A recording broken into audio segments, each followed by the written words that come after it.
Wanjiru's worn sandal snapped just as the tall glass doors of Caribou Holdings swung open. The laughter started before she could even steady herself. Who let this street girl inside Moses barked across the marble lobby loud enough for every receptionist, guard, and client to hear. "This is a corporate headquarters, not a shelter."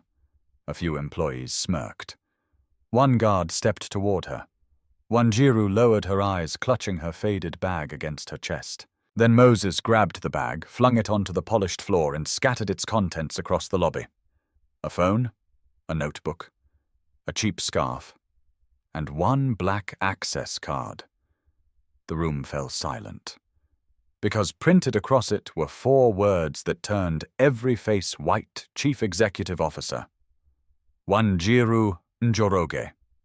Before we go on, tell me honestly, if you saw someone being humiliated in public because they looked poor, would you step in or stay silent and protect yourselves? And where are you watching from today? Drop your country and local time in the comments. If you enjoy emotional, dramatic stories filled with shocking twists, justice, and powerful life lessons, subscribe and stay with me for the rest of this story. For 3 full seconds, nobody in the lobby moved. The polished marble floor still reflected the scattered contents of Wanjiru's torn bag. Her cheap scarf lay near the reception desk. Her cracked phone had spun in a slow circle before stopping beside Moses's shining shoe. And in the center of it all, the black access card rested face up like a blade.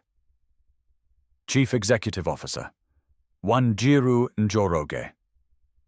Moses stared at it first with irritation, then confusion, then naked fear. He bent quickly, almost desperately, and snatched the card off the floor as if the words might change in his hand. They did not. His face drained of color.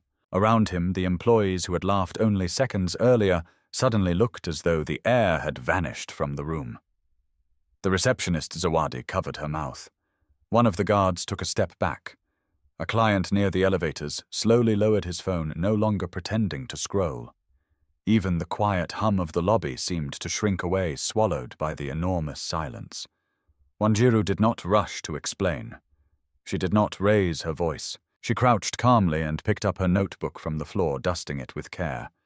Then she lifted her broken sandal and set it beside her bag. Her movements were steady, almost gentle, but that gentleness made the scene far more terrifying. It was the calm of someone who no longer needed to prove anything. Moses's lips trembled around the word. There must be some misunderstanding. Wanjiru rose slowly to her feet. For the first time, she looked directly at him. There was no anger in her face. That would have been easier for him. Anger could be negotiated with. Anger burned and passed. What stared back at him now was far worse. Disappointment. Measured. Silent. Final. "Is there?" she asked. Her voice was quiet, but it carried across the entire lobby. Moses swallowed hard. I did not know who you were." A flicker crossed Wanjiru's eyes. That, she said, is exactly the problem. The elevator doors at the far end of the lobby opened with a soft chime. 6 people stepped out at once, members of the senior executive team, department heads, and the chairman of the board. They had the tense, alert expressions of people who had rushed down after receiving an urgent message. At the front was Mr. Patel, the company's legal advisor, still clutching a folder to his chest. The moment they saw Wanjiru standing beside the scattered contents of her bag, their faces tightened. Then they saw Moses. Then they saw the card in his hand. No one needed an explanation. Mr. Patel moved first. "Madam CEO," he said, his voice controlled but sharp, "we came down as soon as we were informed." Informed. The word struck the room like another slap. It meant someone had already alerted upper management. It meant what happened here had been seen.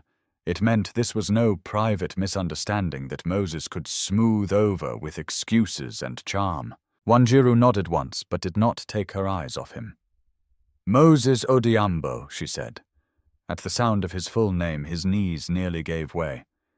"Yes, madam. Did you ask who I was before you insulted me?" He opened his mouth, then closed it. "No, madam. Did you ask why I was here?" "No, madam. Did you allow me to speak for more than 5 seconds before deciding my worth?" His breathing grew louder. "No, madam." Wanjiru tilted her head slightly as though she were studying not just his answer, but the long habit buried inside it. "And if I had not been the CEO," she asked, "what would have happened to me?" This time he did not answer at all, because everyone in the lobby already knew. If the card had not fallen, if the title had remained hidden, if the woman in the worn dress had simply been another poor stranger, he would have thrown her out, he would have laughed, and everyone else would have gone back to work. Wanjiru turned away from him at last and faced the room. There were perhaps 40 people in the lobby now. Reception staff assistants, security visitors, junior analysts waiting for the morning briefing. Not one of them could look at her for long. When I walked through those doors, she said I was not greeted. I was measured. Her gaze swept the room. Measured by my shoes, my bag, my clothes, my silence. No one moved. Some of you laughed. Some of you watched. Some of you chose comfort over courage. Zawadi's eyes filled with tears. The older guard near the entrance lowered his head in shame. Wanjiru saw all of it. She stored every expression away. Then she extended her hand toward Moses. "My card." He rushed forward to return it, but his fingers shook so badly that he nearly dropped it again. Wanjiru took it without thanks and slipped it into the inside pocket of her faded cardigan. Then she faced Mr. Patel. Effective immediately, she said, "Moses Odhiambo is suspended from duty, pending full disciplinary review." The words landed with surgical precision. Moses gasped. "Madam, please." She continued, as if he had not spoken. "Disable his building access. Revoke his entry to all internal systems. Email finance records, procurement platforms, and staff files." Mr. Patel nodded quickly. "At once." "No!" Moses burst out, stepping forward. "Madam, please, you cannot do this in the lobby in front of everyone. At least let us speak privately." That was the first real emotion in Wanjiru's face. Not pity. Cold clarity. "You humiliated me publicly," she said. "Why should accountability hide in private?" A murmur rippled through the staff. Moses's mouth opened, but nothing came out. Wanjiru took one step closer. "You were not cruel because you were confused," she said. "You were cruel because you felt safe. You believed the person in front of you had no power, no title, no one who would defend her. That is the only reason men like you show their true character." Each sentence struck harder than a shout. Moses's shoulders bent inward, but Wanjiru was not finished. "This was not an unfortunate mistake," she said. "It was a revelation." From the corner of her eye, she saw one of the IT officers already typing furiously into a tablet. Somewhere above them, security systems were being updated. Doors were closing. Permissions were disappearing. Moses was losing pieces of his kingdom, one click at a time. The sound seemed to reach him too. His arrogance collapsed into panic. "Madame C. Oh, I have served this company for 8 years, he said, voice breaking. "I have results. I have numbers. I have led teams. Ask anyone. I made a bad judgment for one moment, but that should not erase everything." "One moment," Wanjiru repeated softly. She turned to the nearest guard. "How many times have you seen visitors treated this way?" The guard hesitated. His throat moved. Then very quietly he said, "Too many times, madam." Wanjiru looked at Zawadi.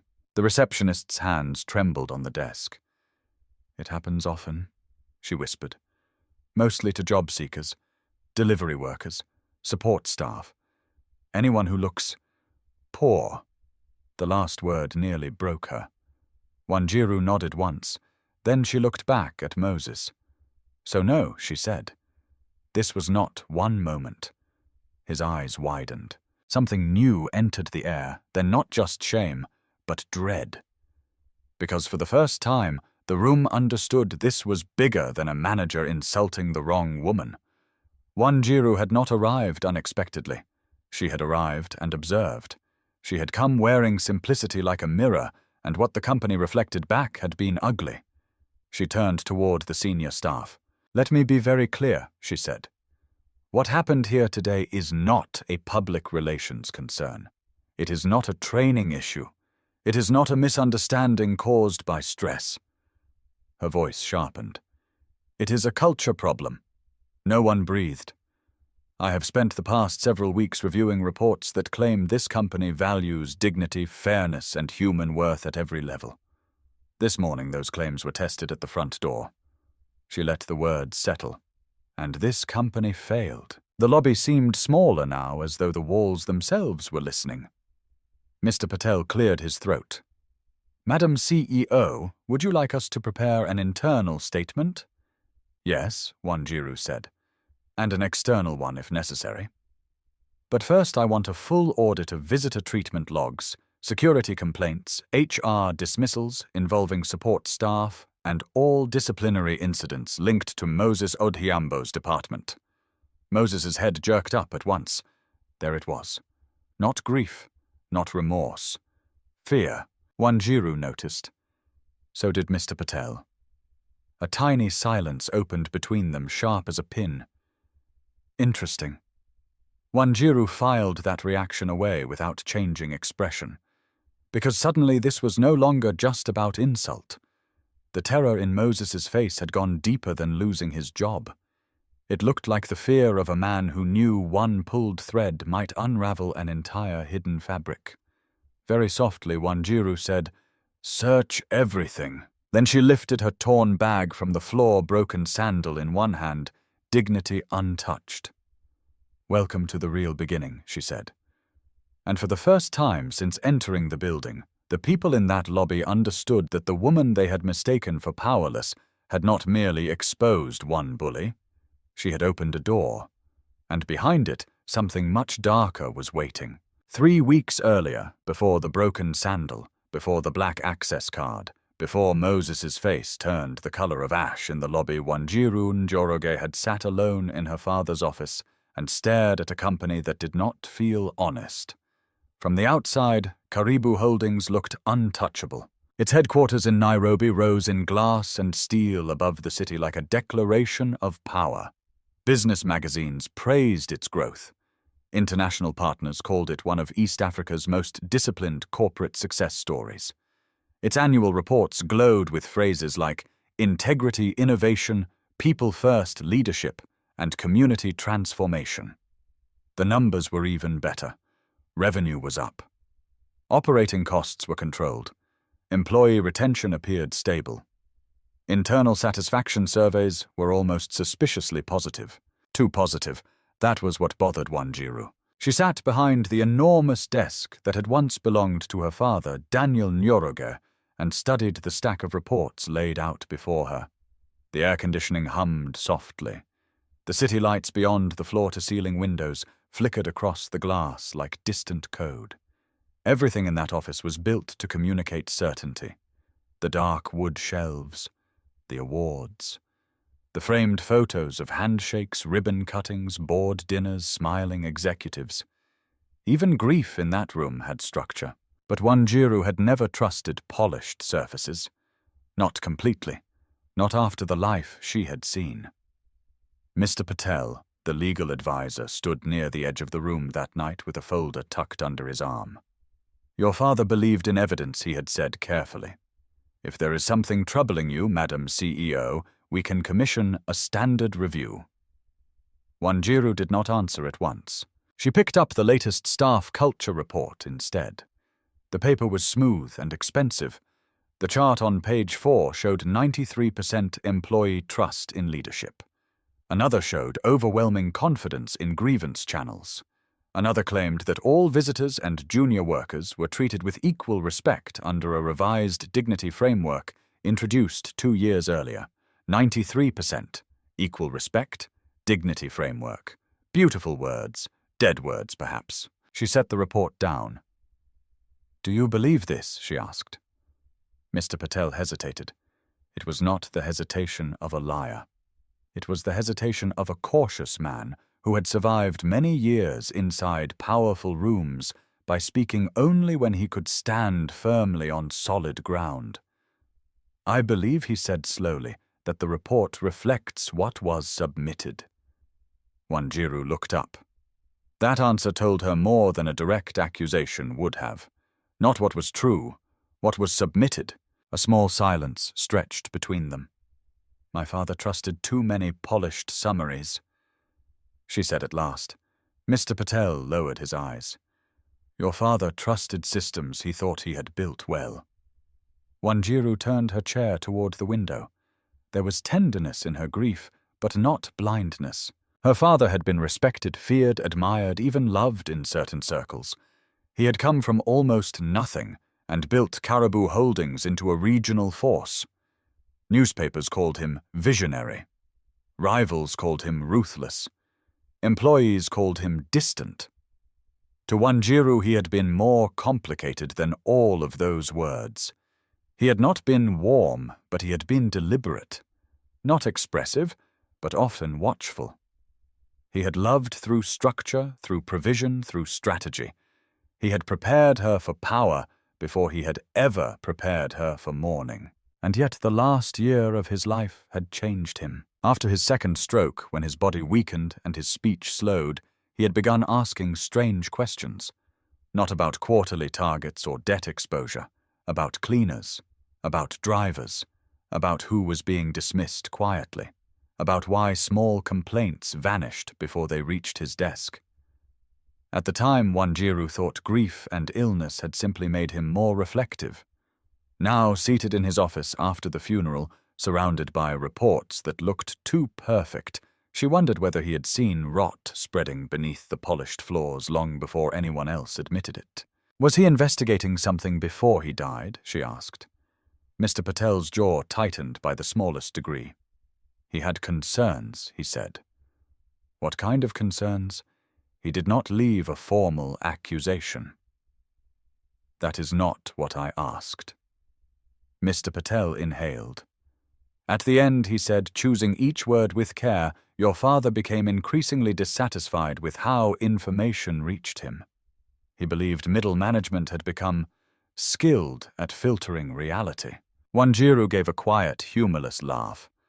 Filtering reality, she repeated. That is a gentle phrase for corruption. Not all distortion is financial. Patel replied. No, Wanjiru said. Sometimes it is moral. That sentence stayed in the room a long time. The truth was, Wanjiru did not need reports to understand what polished people could hide. She had learned that lesson much earlier, long before she ever wore tailored suits or entered boardrooms. When she was 8 years old, she had stood outside a pharmacy with her mother, Mama Njeri, and watched 2 well-dressed women wrinkle their noses because Njeri's shoes were dusty. Wanjiru remembered every detail of that afternoon with brutal clarity. The dry heat, the ache in her stomach, her mother counting coins twice before entering the shop, the women glancing at them, then at each other, then smiling with that soft cruelty the rich often believed did not count because it was elegant. At 10, Wanjiru had learned that embarrassment could be silent. At 12, she had learned that silence could harden into fuel. Her mother never forgot respect. That was the strange thing. Poverty did not make Mama Njeri bitter. It made her observant. She taught Wanjiru to watch how people behaved when there was nothing to gain, how they spoke to waiters, how they looked at guards, whether their kindness traveled downward or only upward. Character, her mother used to say while braiding her hair in their small kitchen, shows itself fastest when someone thinks you do not matter. Wanjiru never forgot that either. By 19, she was studying finance abroad, then management, then corporate law. By 26, she could read balance sheets, acquisition structures, labor costs, and legal exposure faster than most men twice her age.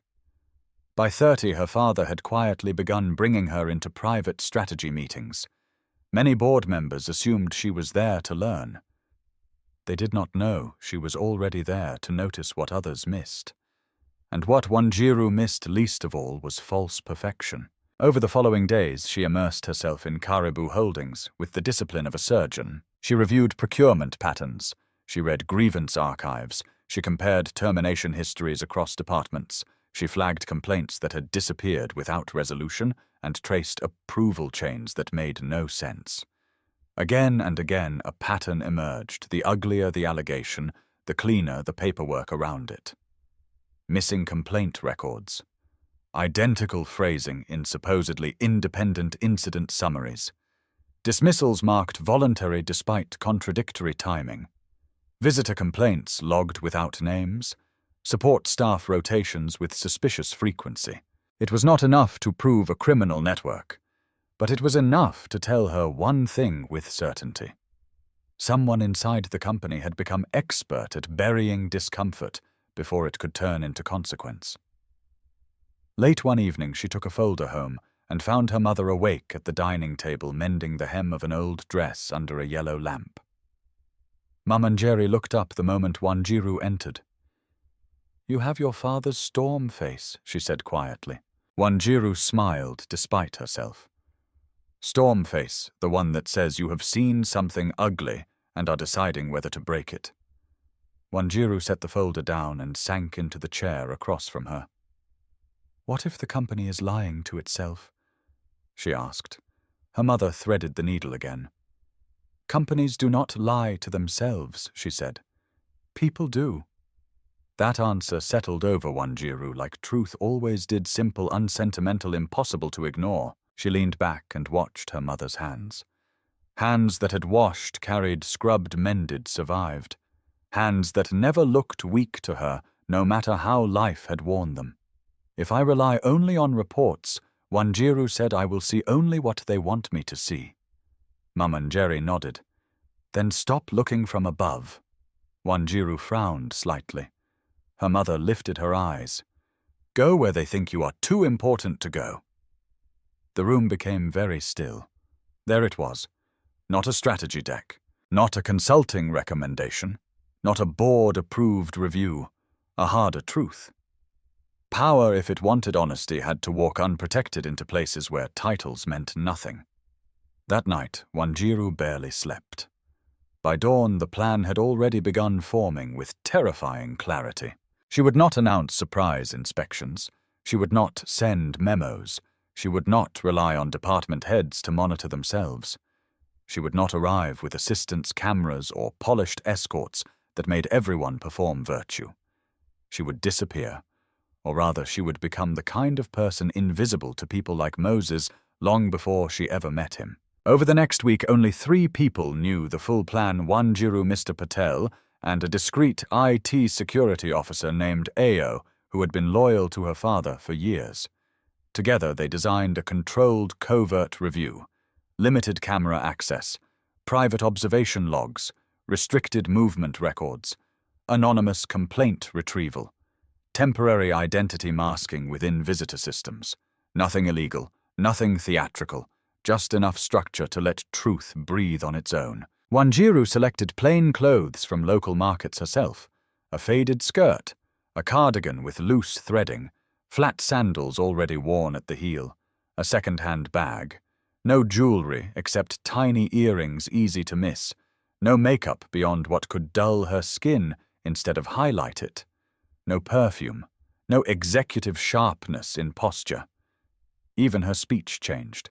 Softer, less clipped, less boardroom, more ordinary. When she first saw herself in the mirror after the transformation, she felt something cold move through her chest. Not because she looked poor, because she looked familiar. She looked like a road her life could easily have remained on if different hands had not intervened, if different silences had not shaped her future. Mr. Patel met her at a private side entrance on the morning of the first test site visit. He looked deeply uncomfortable. "This is unorthodox," he said. "Yes," Wanjiru replied. "It could backfire. Yes, you may be insulted." She met his gaze without blinking. "That she said is the point." Then she took the visitor pass under a false general label, adjusted the strap of her worn bag, and walked toward the company that believed it knew itself. Behind the polished mission statements, behind the public awards, behind the smiling photographs and neat reports, Wanjiru was no longer entering as a CEO. She was entering as a question, and somewhere inside Karibu Holdings, hidden beneath layers of performance and fear, the real answer was waiting for her. By noon, the entire headquarters had changed temperature. Not literally. The air conditioning still whispered through the vents, the elevators still opened with soft electronic chimes, and the polished floors still reflected the movement of expensive shoes. But beneath that polished order, something had shifted. Employees walked more carefully. Conversations stopped when certain doors opened. Assistants carried files with tighter hands. People who normally floated through the corridors with lazy confidence suddenly kept their heads down, as if the building itself had grown ears. Wanjiru noticed all of it. She had expected panic after Moses' suspension. What she had not expected was the speed with which fear began moving through the company like a live current. That meant one of two things. Either Moses was more deeply connected than his title suggested, or everyone had already sensed something rotten beneath the surface and was terrified that the new CEO had finally smelled it too. Possibly both. She spent the afternoon in the executive boardroom not to rest, but to observe. The room was large, chilled, and designed to intimidate. A long walnut table stretched beneath pendant lights. Framed maps of regional operations lined the walls. At the far end, Nairobi glowed beyond the glass like a city pretending not to watch. Mr. Patel sat to her right with a legal pad. Io from IT sat farther down, working silently with two secured laptops. On the wall screen, internal access records flickered in clean lines and timestamps. Moses Odiambo's permissions had been cut off at 10:18 a.m. At 10:23 a.m., he had tried to re-enter the finance portal using an old administrative path. At 10:26 a.m., he had attempted access through a procurement mirror account. At 10:31 a.m., he had called 3 internal extensions in under 90 seconds. At 10:36 a.m., after being escorted out of the building, he had made 4 consecutive external calls from the parking area.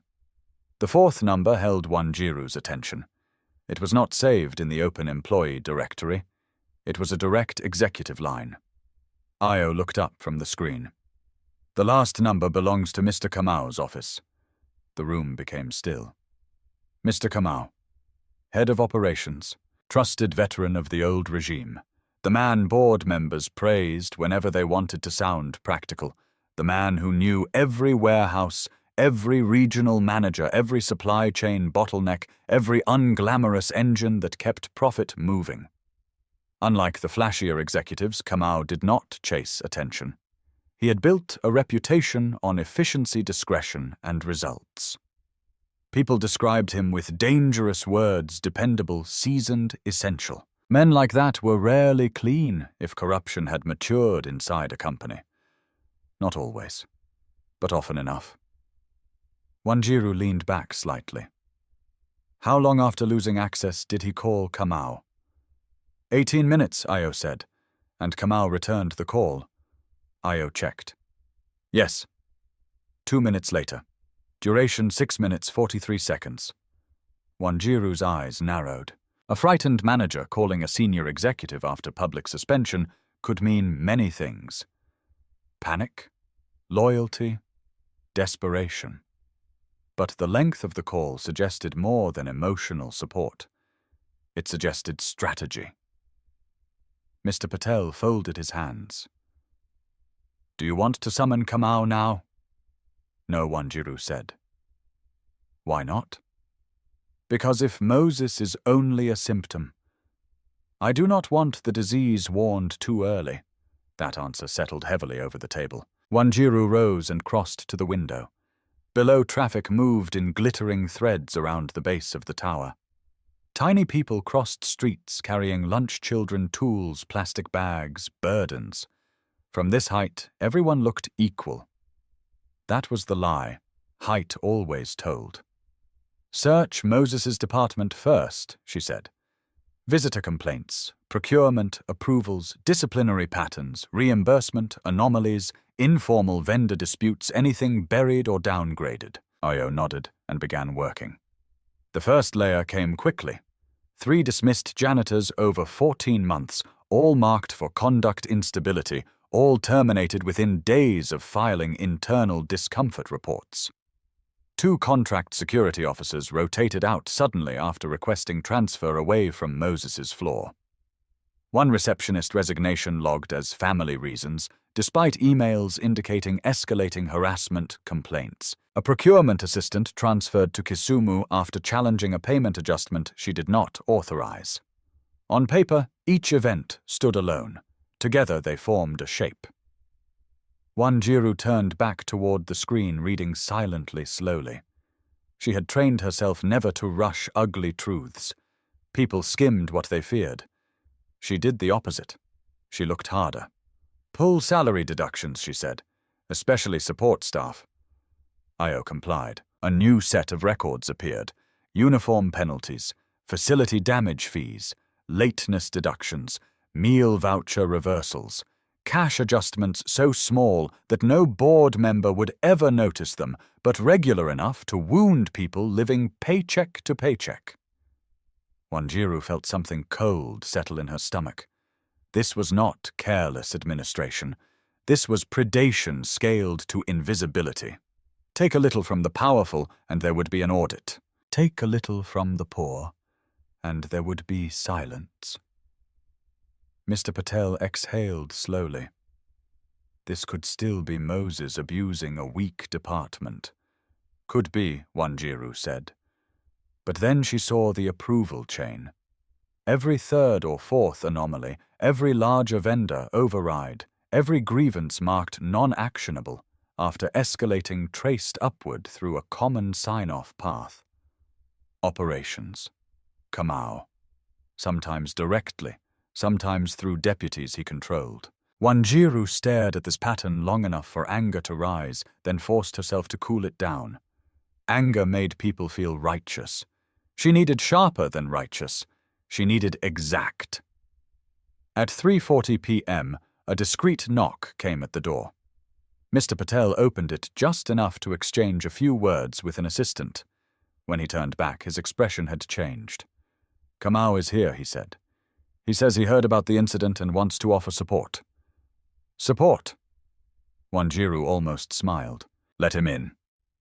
Mr. Kamau entered with the smooth composure of a man who had spent years training his face never to arrive before his intentions. He was in his late 50s, broad-shouldered, silver at the temples, wearing a charcoal suit that carried authority without showing off. His eyes moved quickly once across the room, taking in Patel Io, the screen's Wanjiru by the window. Then he arranged concern across his features like a careful host setting a table. "Madame CEO," he said warmly, extending his hand. "I came as soon as I learned what happened downstairs. Unacceptable.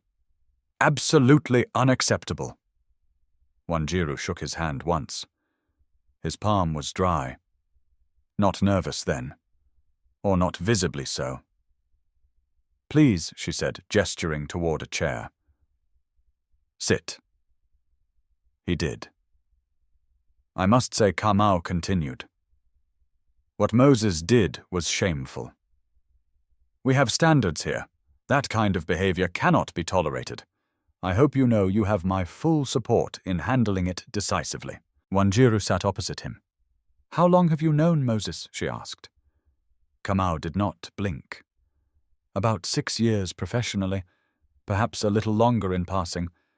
And your assessment of his character?" A faint pause, just enough to notice if one knew how.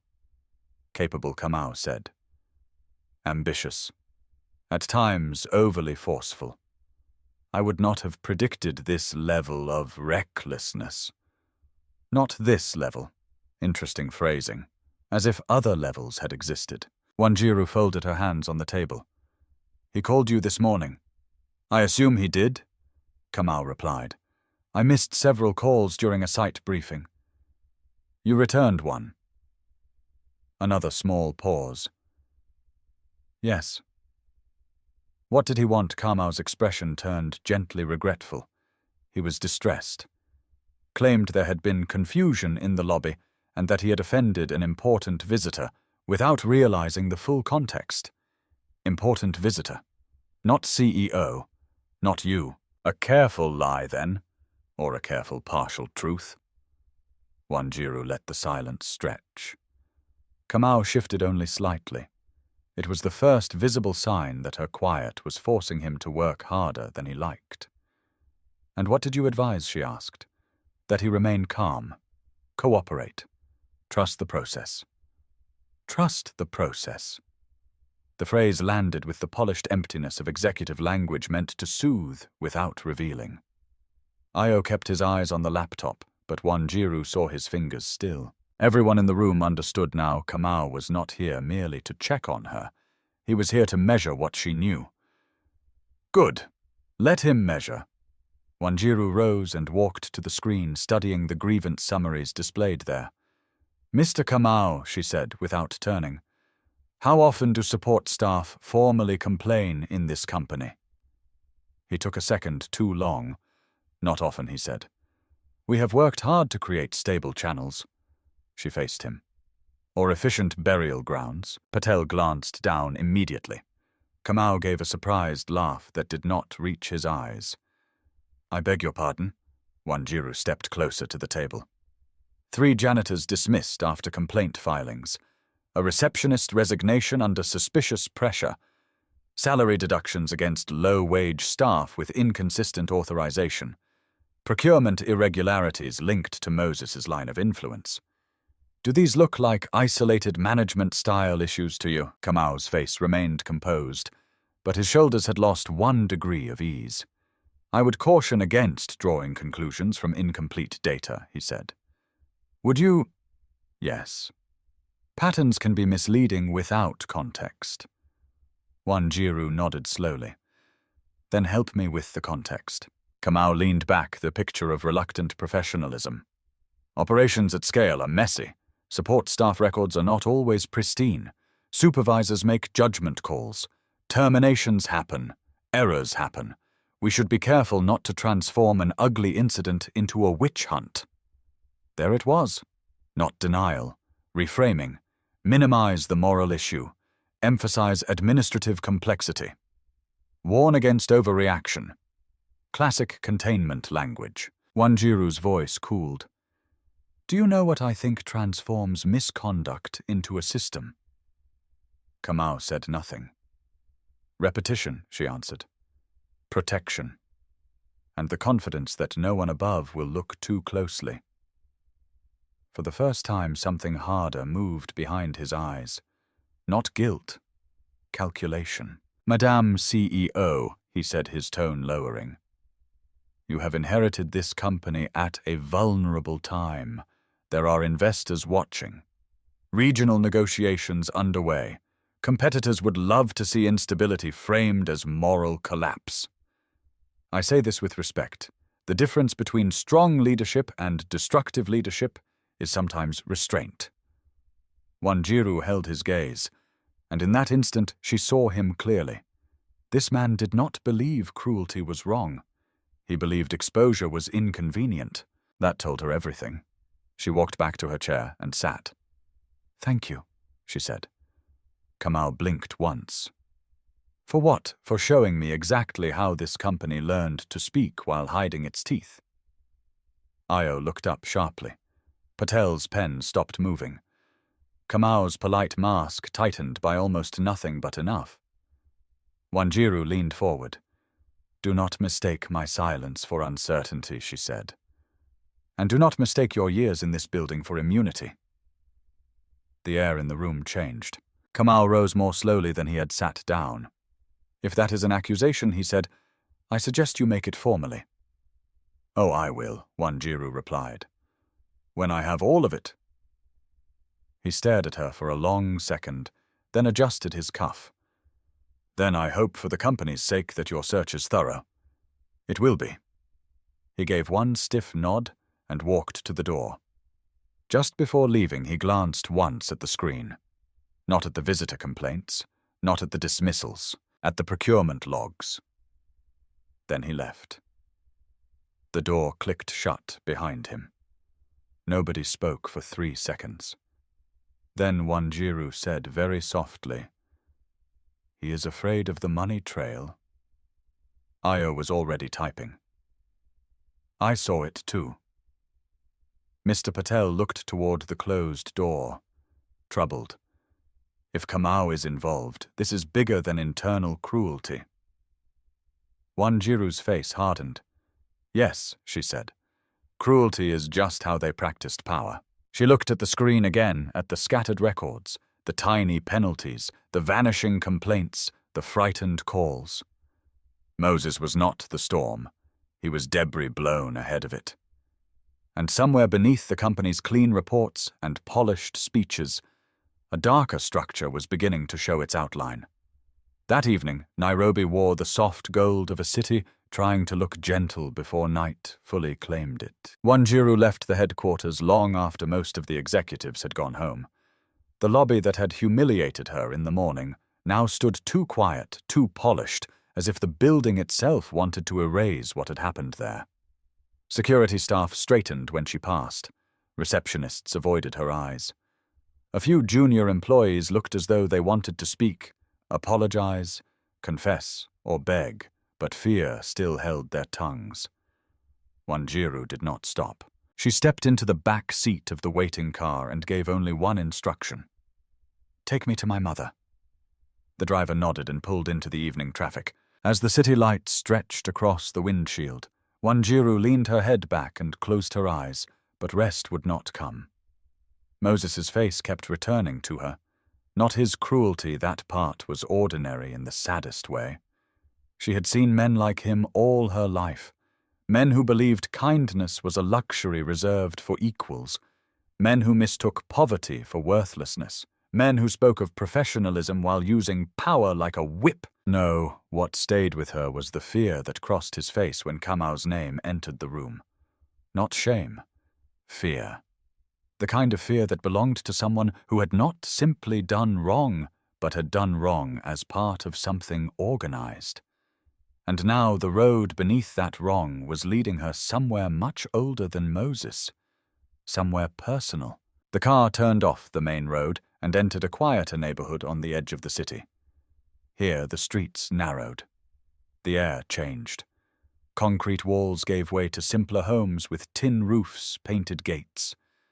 Little gardens pressed stubbornly against dust. This was not where the board imagined their CEO would go after a crisis. That thought almost made Wanjiru smile. Her mother's house stood behind a blue metal gate that had been repaired so many times it looked like resilience made visible. The porch light was on. Mamanjeri was already outside before the car had fully stopped. She wore a plain wrapper skirt and a faded knitted shawl, despite the warmth. In one hand she held a basin of washed vegetables. In the other nothing at all, because women like her had learned long ago that love often meant being ready to receive pain empty-handed. When Wanjiru stepped out of the car, her mother's eyes dropped at once to the torn sandal, then to the tiredness in her face, then to the bag with the broken strap. Mamanjeri set the basin down without a word. "What happened?" she asked softly. Wanjiru tried to answer calmly. She truly did. But the moment she heard her mother's voice, something inside her loosened. "They laughed," she said. It was such a simple sentence, too small for what it carried. Mamanjeri came down the porch steps and took her into her arms. For a moment, Wanjiru was no CEO, no strategist, no investigator, no heir to an empire of glass and numbers. She was simply a daughter who had walked into a room wearing humility and been handed contempt. They laughed. Wanjiru said again, more quietly this time, as if saying it twice might reduce its power. Mamanjeri held her tighter. "Then now you know," she murmured. Wanjiru pulled back slightly. "Know what their true religion?" Wanjiru frowned. "Pride," her mother said. "That is what some people worship." Inside the house smelled of onion soap and old wood. Familiar smells. Honest smells. The kind that never needed to impress anyone. Mamanjeri served tea in mismatched cups and set boiled maize on a plate between them, though Wanjiru had no appetite. Still, she took a piece because refusing food from a mother like Njeri felt like refusing memory itself. For a while they sat in silence. Outside, children's voices drifted faintly from the neighboring compound. Somewhere farther away, a radio played a gospel song through static. The ordinary sound of evening wrapped around them like cloth. Finally, Wanjiru placed her cup down. "Mama," she said, "I need you to tell me everything." Mamanjeri did not pretend not to understand. She had always known this day might come. Perhaps she had feared it. Perhaps she had waited for it. The lamp beside the table cast warm light over the lines in her face, and Wanjiru saw what time had done, their not just age, but endurance. Quiet endurance, the hardest kind. "About the company," Wanjiru said. "About what happened to you." Mamanjeri lowered her eyes to her hands. For several seconds she said nothing. Then she gave a tired smile with no joy in it. "I hoped," she said, "that your life would rise so far above that place that you would never need to look back." "My life was built in its shadow," Wanjiru replied. "That was true in more ways than one." Her mother exhaled slowly. "Then listen." And so Wanjiru listened. Years earlier, before Karibu Holdings became the polished giant, it was now Mamanjeri had worked as a cleaning woman in one of its older administrative buildings. Not the glamorous tower, not the offices where visiting investors were taken. A less important branch where support staff entered through the back and disappeared into the machinery of other people's ambition. At the time, Wanjiru had been only 7. Her father, Daniel Nyoroge, was already important then, though not yet the untouchable figure he would later become. Their relationship had not been public. That, too, had been part of the compromise and shame woven into the early years. He provided. He visited. He promised the future would be different. But his world and Mamanjeri's world did not stand side by side in daylight. One rainy season, a financial discrepancy was discovered in the branch. Petty cash missing. Supply entries altered. Cleaning inventory inflated. Nothing dramatic by corporate standards, but dramatic enough for someone poor to be destroyed by it. "They questioned all of us," Mamanjeri said, "but not equally." Wanjiru's fingers tightened around her cup. Her mother continued, voice steady in the way only long-healed wounds could manage. The managers already knew who they wanted to blame. They wanted someone with no lawyer, no title, no voice anyone would defend. Someone replaceable. Someone who entered through the service door. "You," Wanjiru said. Mamanjeri nodded. "I was accused of tampering with storage records," she said. "Of stealing small amounts over time. They said maybe I thought no one would notice because the amounts were too little to matter. The cruelty of it made Wanjiru's chest go hot. Too little to matter. That was how the powerful justified everything stolen from the poor, not enough for anyone important to care. What proof did they have?" she asked. "Almost none. But they had signatures I never made, and one supervisor willing to swear he had seen irregular behavior." Mamanjeri gave a bitter little laugh. Strange how truth becomes easy to edit when spoken by people in pressed shirts. Wanjiru stared at her mother's face. "And my father?" There was the harder question. Mamanjeri's silence stretched this time. When she finally spoke, every word landed heavier than the last. He knew something was wrong. Wanjiru did not breathe. "He did not believe I stole," Mamanjeri said. "I am certain of that. He knew my character. He knew me. But at that time, the company was negotiating a major expansion. There were lenders watching, reporters digging. Internal scandal could have weakened everything.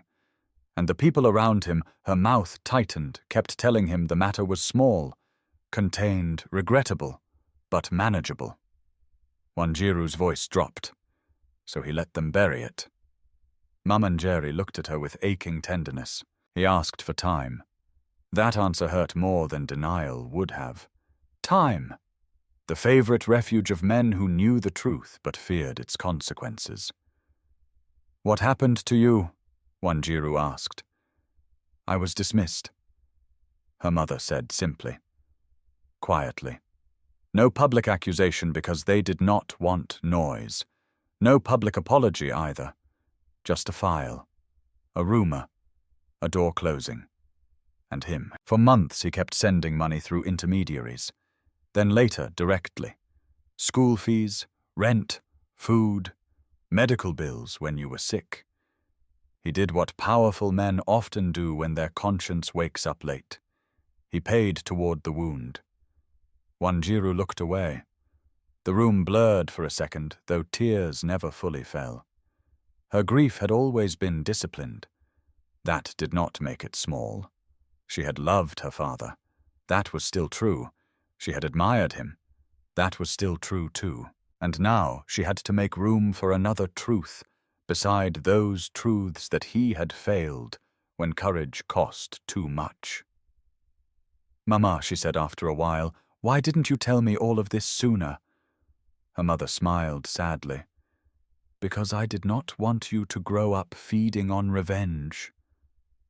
Wanjiru swallowed hard, and because Mama Njeri added, "I knew one day you might inherit his world. If that happened, I wanted you to enter it with a clean heart first, not a poisoned one." The words nearly broke her. For a long moment, neither woman spoke. Then Wanjiru asked the question that had been growing like iron inside her all evening. "Do you remember the names?" Mama Njeri's eyes lifted to hers. Not many people could understand the exact weight carried in that question. It was not mere curiosity. It was lineage meeting accountability. Daughter meeting system. Memory asking history whether it still thought it had escaped. "Yes," Mama Njeri said. Wanjiru leaned forward. "Tell me." Her mother began listing them slowly. A supervisor, a records clerk, a finance officer who later vanished upward into another department, and one name that made Wanjiru go completely still. Kamau. Not yet the operations chief back then, but already inside the chain, already trusted, already present when small wrongs were being arranged into official stories. He was not the loudest, Mamanjeri said. That is what made him dangerous. He was the one who always made the ugly thing sound administrative. Wanjiru felt a chill spread through her limbs. Of course it was him. Not a man who loved chaos. A man who loved neat cruelty. Processed cruelty, documented cruelty, the kind that entered files and came out looking reasonable. She rose from the table and walked to the small window near the sink. Outside, the dark had fully arrived.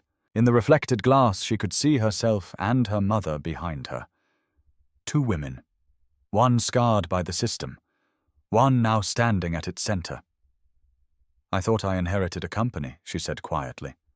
"No," Mama Nijiri replied. "You inherited a debt." Wanjiru closed her eyes. A debt. Not only financial, not only moral, familial, historical. The building she now ruled had once spat her mother out and called it policy. The empire her father left her had been strengthened in part by a silence that helped bury an innocent woman so investors would not panic. That changed everything. Or perhaps it clarified everything. When Wanjiru turned back, her face had changed. Some tenderness remained, but it had sharpened. Purpose had entered it more fully now, no longer as suspicion, but as inheritance accepted. "I will not protect his silence," she said. Mamanjeri searched her face. He was still your father. Yes, Wanjiru said. And because he was my father, I will finish what he did not have the courage to finish. Something deep and old moved through the room. Then not vengeance, but reckoning. Mamanjeri nodded once. Not happily, but with peace. Wanjiru crossed back to the table, took her mother's hand, and held it. I cannot undo what they did to you, she said, but I can make sure the walls that protected them come down. Her mother squeezed her fingers. Then do it without becoming like them. Wanjiru bowed her head once. That she understood was the real test, not whether she could punish, whether she could remain human while doing justice. Outside, the city continued breathing in the dark. Inside the little house beyond the reach of corporate towers, a daughter finally understood that her battle inside Caribou Holdings was no longer just about one cruel manager or one hidden corruption ring. It was about family, responsibility, and a truth buried years ago under paperwork, silence, and shame. Now that truth had a name, and Wanjiru had stopped looking away. The next morning, Wanjiru arrived at headquarters before sunrise. The city was still half blue with dawn, and Caribou Holdings looked different without its daytime arrogance. The glass tower no longer glittered. It loomed. Its polished exterior reflected only a pale sky and the empty road below. As if stripped of witnesses, the building had finally stopped pretending to be noble. Wanjiru preferred it this way. Truth often entered before spectacle did. Ayo was already waiting for her in the executive conference room, with 2 laptops open, a thermos of coffee untouched, and a stack of printed personnel files arranged with almost military precision. Mr. Patel joined them minutes later, removing his glasses to rub the bridge of his nose. No sleep, Wanjiru asked. Patel gave a dry smile. Not enough to improve my opinion of this company. Good, she said.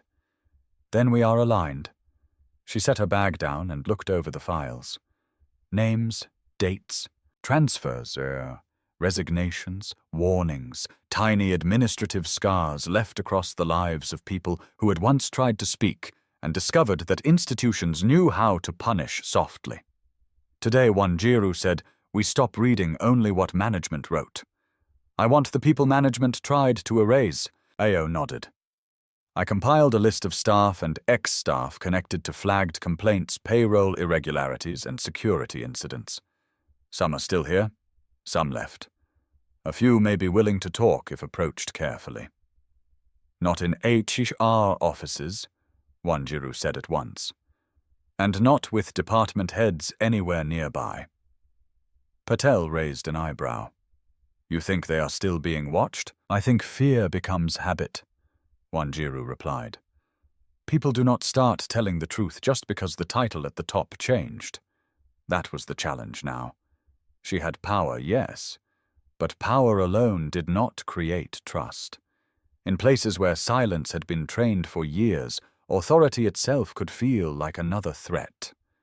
So Wanjiru made a decision that surprised even Patel. No formal summons, she said. No intimidating meetings. Bring them one at a time. Neutral room.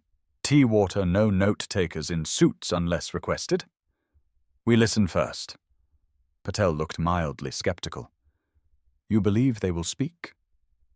No, she said. I believe some of them want to. That is different.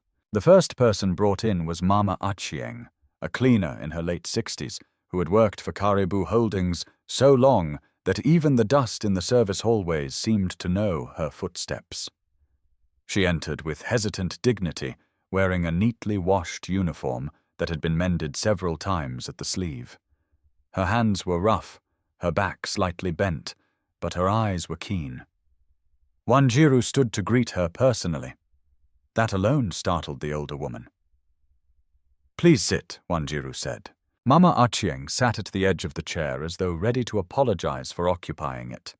For the first few minutes she answered only in safe phrases. Yes, madam. No, madam. I only do my work. I do not know much. Management handles those things, the usual survival language. Wanjiru did not press. Instead, she poured tea herself and slid the cup toward her. My mother once cleaned offices too, she said quietly. Mama Achieng looked up. That was the first opening. Wanjiru continued. I know what people think when they see a woman carrying a mop. They think she hears nothing, understands nothing, matters to no one. Something shifted in the older woman's face.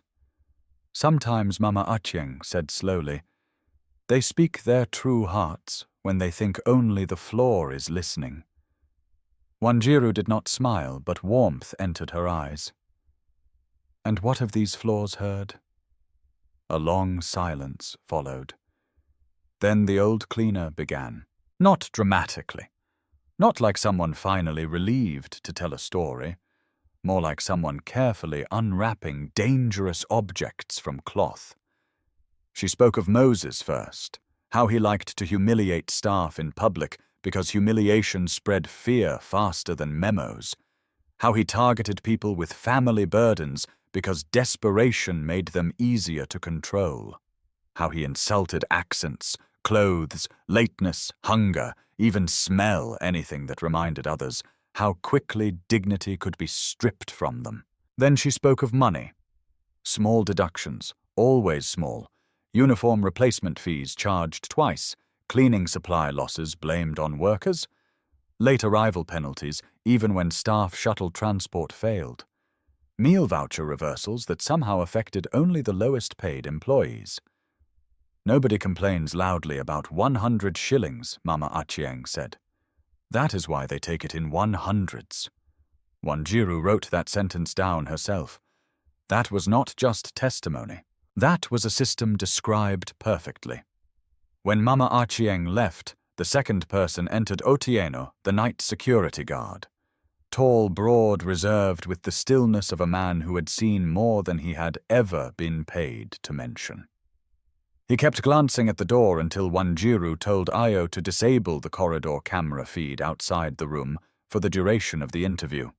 Only then did Otieno relax by 1 degree. I saw Moses many times after hours, he said, doing what Wanjiru asked, meeting people who never signed in.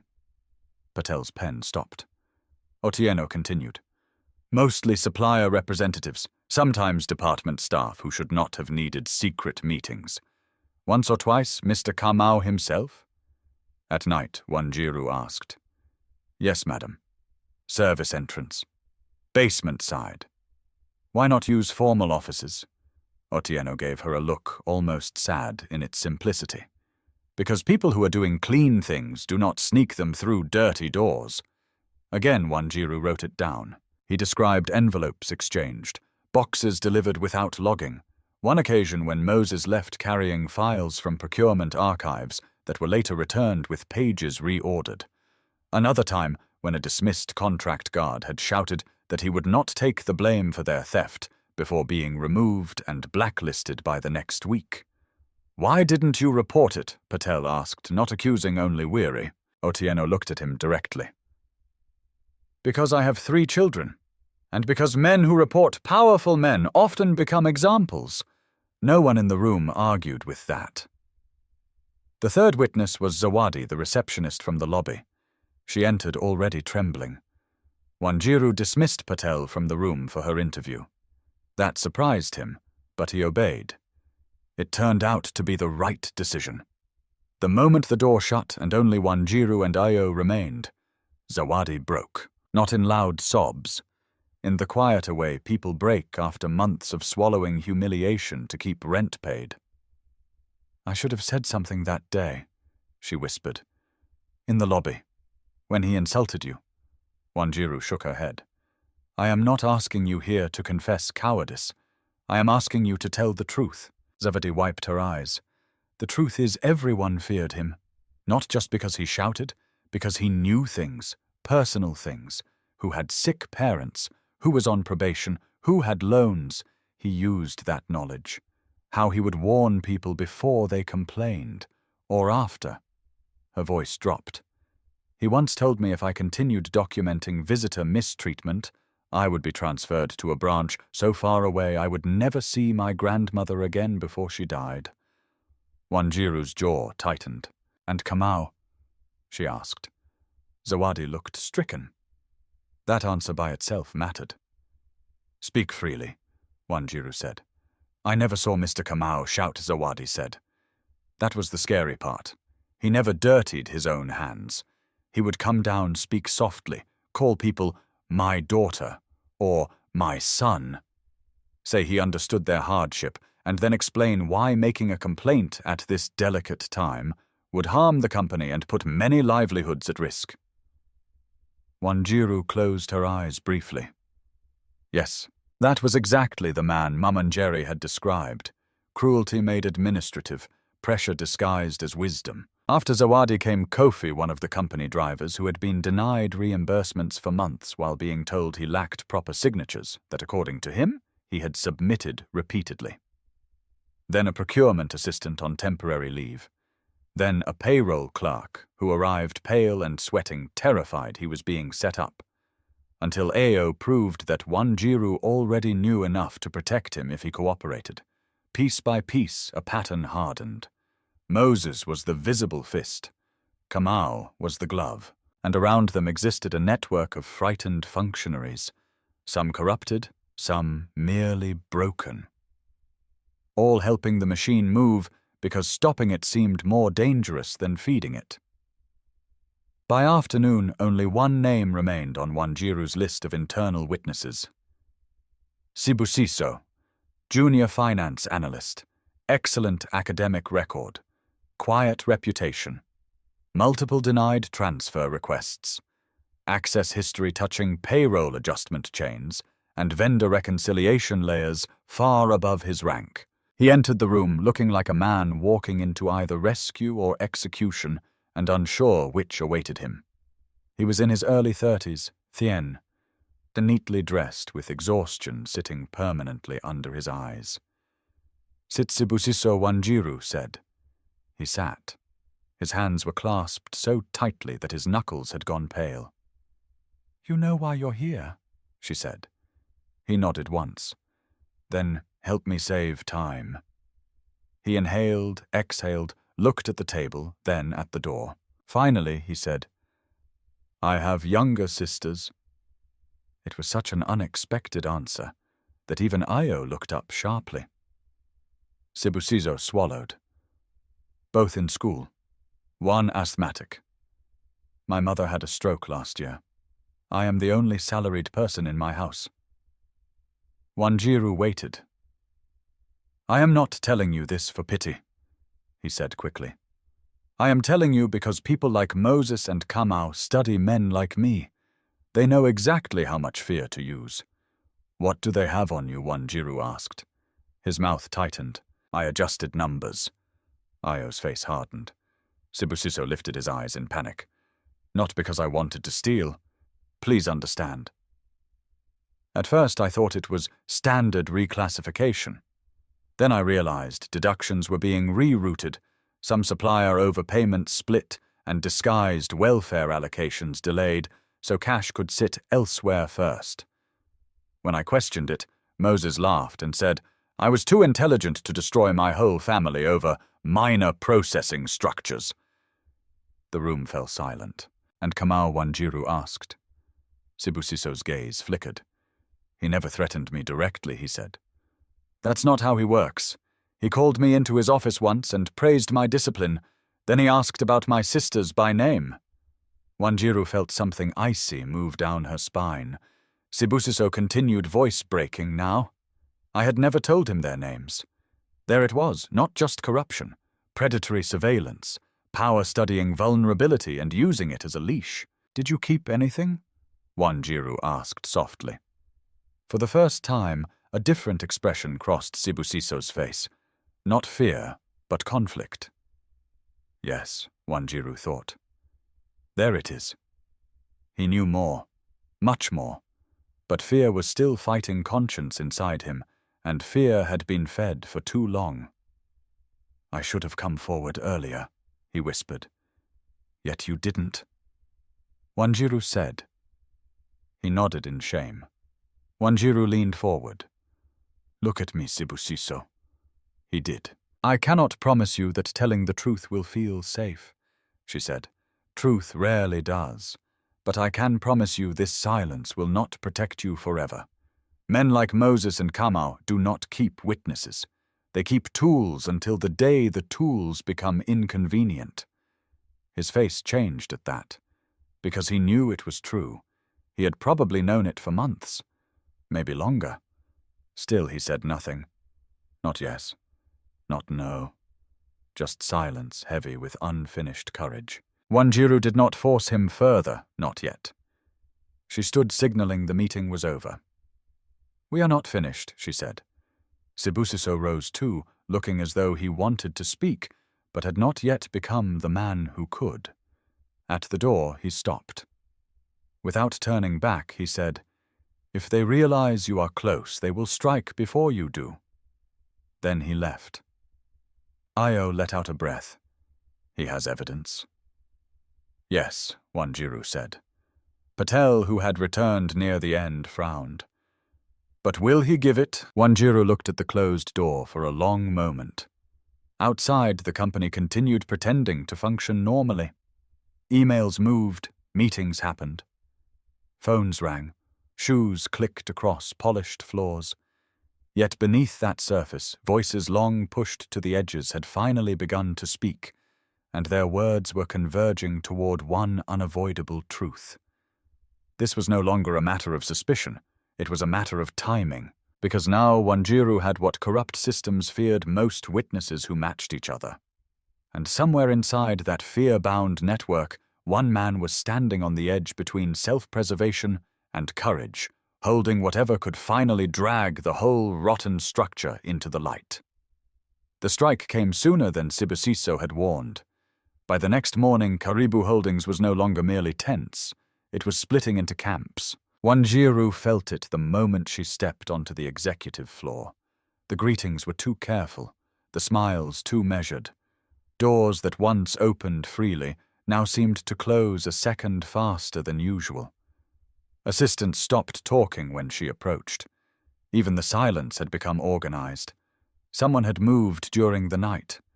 And not defensively. Aggressively. Ayo was waiting in the conference room with a grim expression and 3 printed documents laid side by side like evidence at a crime scene. We had 2 attempted data wipes from mirrored archive folders at 2:13 a.m. and 2:19 a.m., he said. Without preamble. Blocked both. Then this started circulating internally before dawn. He slid the first document toward her. It was an anonymous internal memo formatted to look like a leaked governance concern. The language was polished, strategic, poisonous. It questioned whether the new CEO had acted emotionally and outside procedural standards in suspending a senior manager publicly. It warned of instability caused by leadership theatrics. It suggested that recent irregular audits were less about accountability and more about reputation building by inexperienced leadership seeking quick control. Wanjiru read every line without changing expression. Mr. Patel, who had just entered behind her, muttered, "They're moving fast." No, Wanjiru said softly. They were prepared to move fast. That was worse. It meant Moses and Kamau had not simply panicked. They had contingency language ready, narratives, deflections. They had survived before by controlling not only money, but interpretation. She picked up the second document. This one was uglier. A procedural complaint draft, unsigned, but clearly intended for board circulation, alleging that Wanjiru's undercover visits constituted an abuse of executive authority and possible reputational sabotage. It implied she had manufactured humiliation scenarios to justify a purge. The third document was the most dangerous of all. A packet of altered financial summaries already watermarked for restricted board review. At first glance, it appeared to show unauthorized overrides linked to audit requests issued under Wanjiru's authority. The implication was clear: if this reached undecided board members before she countered it, Kamau could frame her investigation as reckless manipulation. "They're trying to make you the scandal," Patel said. Yes, Wanjiru replied, because they know the actual scandal is real. She set the papers down. For one brief moment, anger flared hot and clean through her.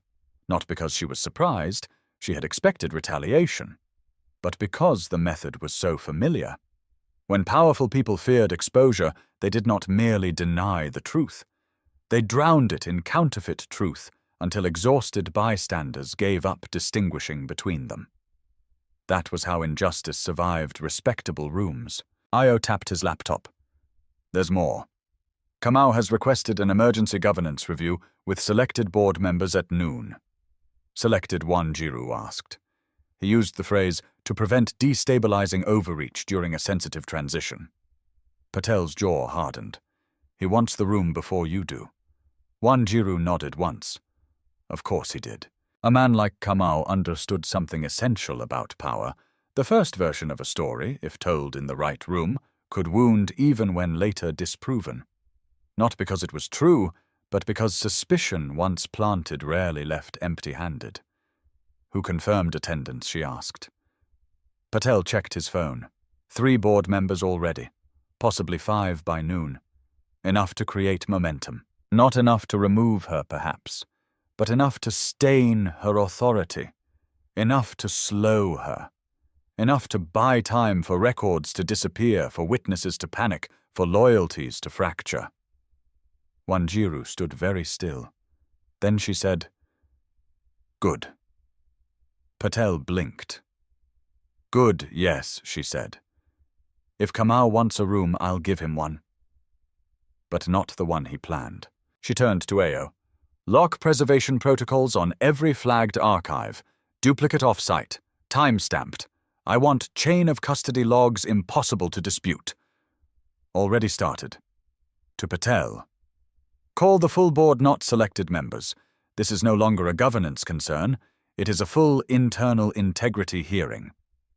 Patel hesitated. Without complete proof.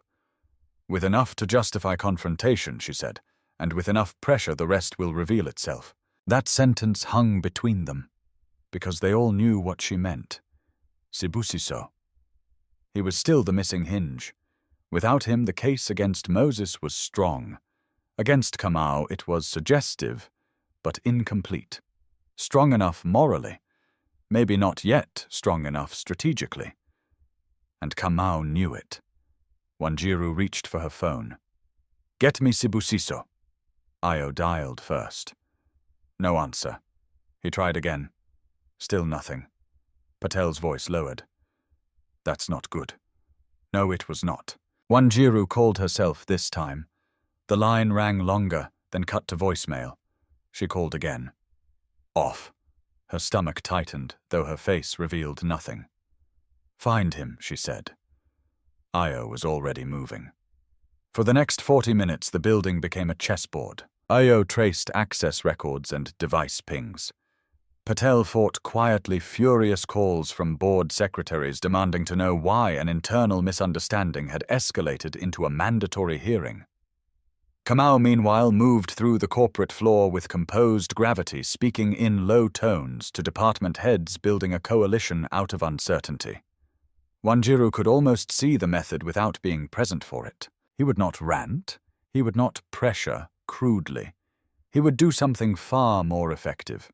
He would act saddened, concerned, protective of the institution.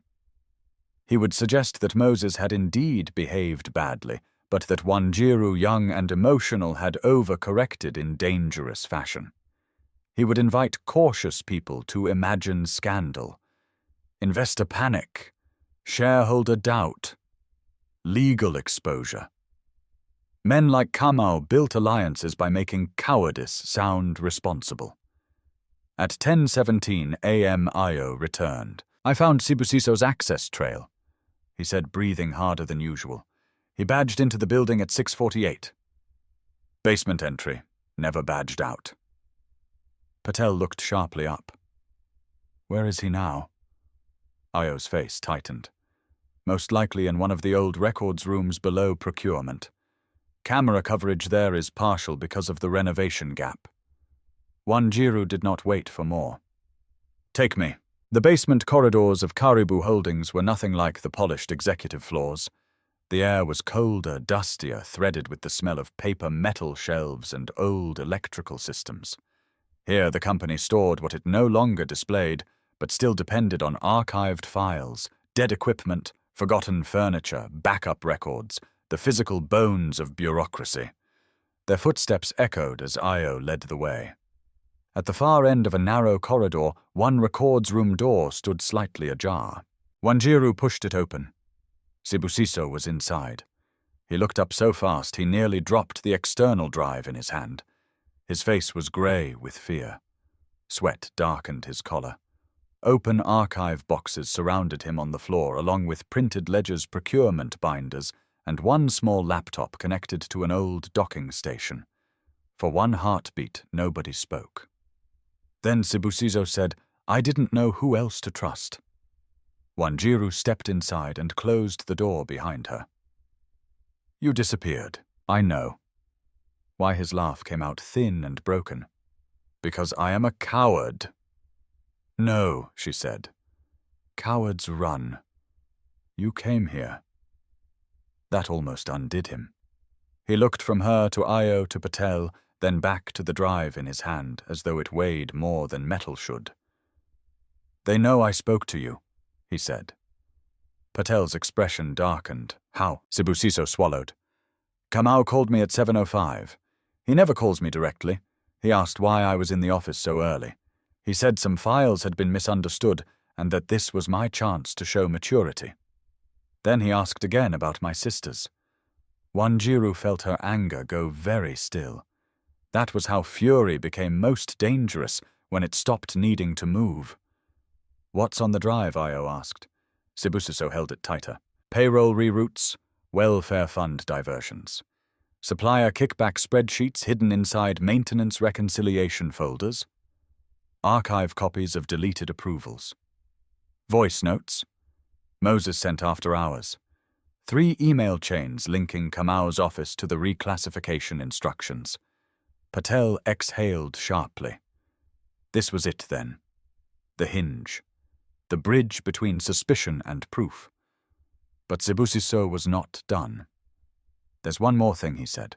He turned the old laptop toward them and opened a folder labeled with a meaningless code.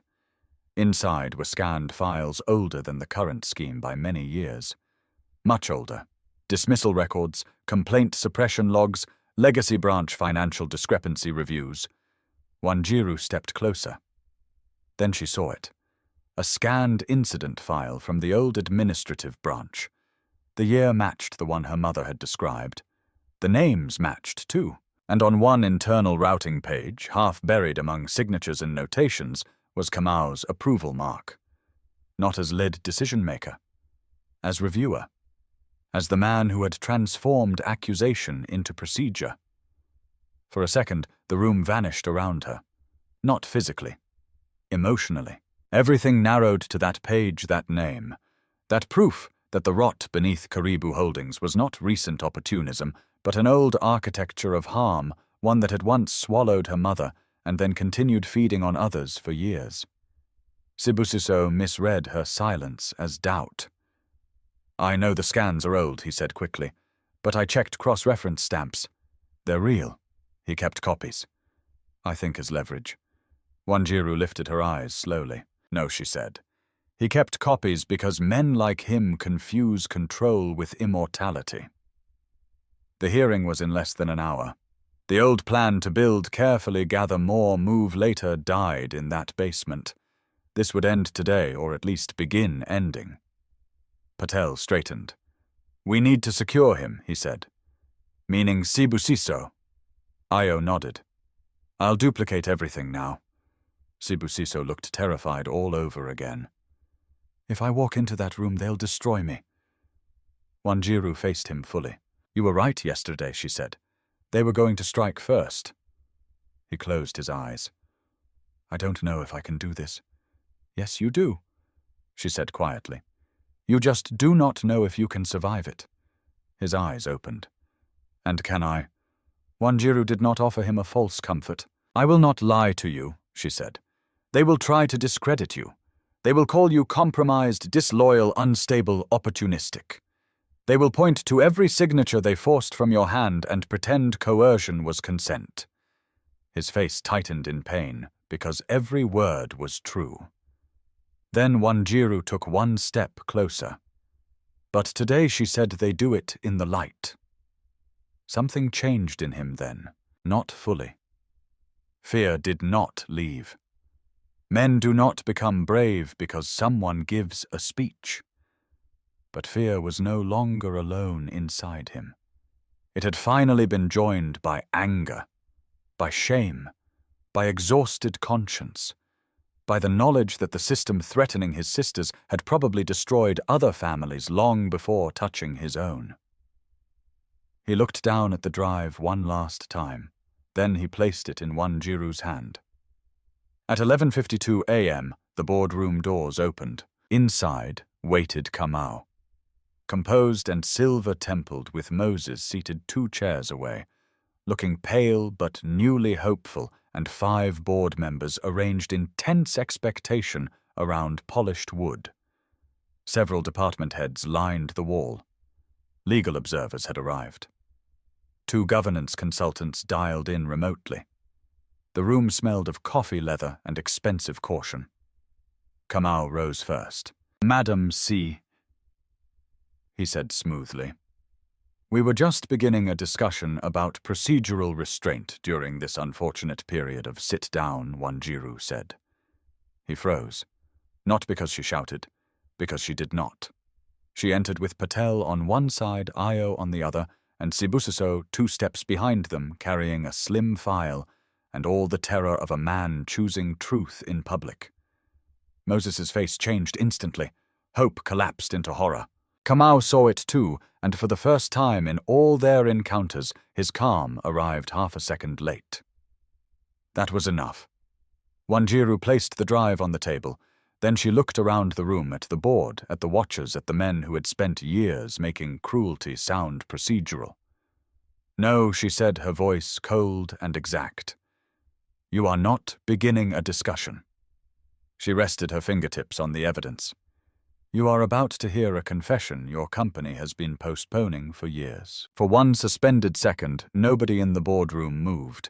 The air itself seemed to tighten. Wanjiru stood at the head of the table with one hand resting lightly on the black drive, while Sibusiso remained behind her, pale but upright, clutching a thin file so hard the edges had bent beneath his fingers.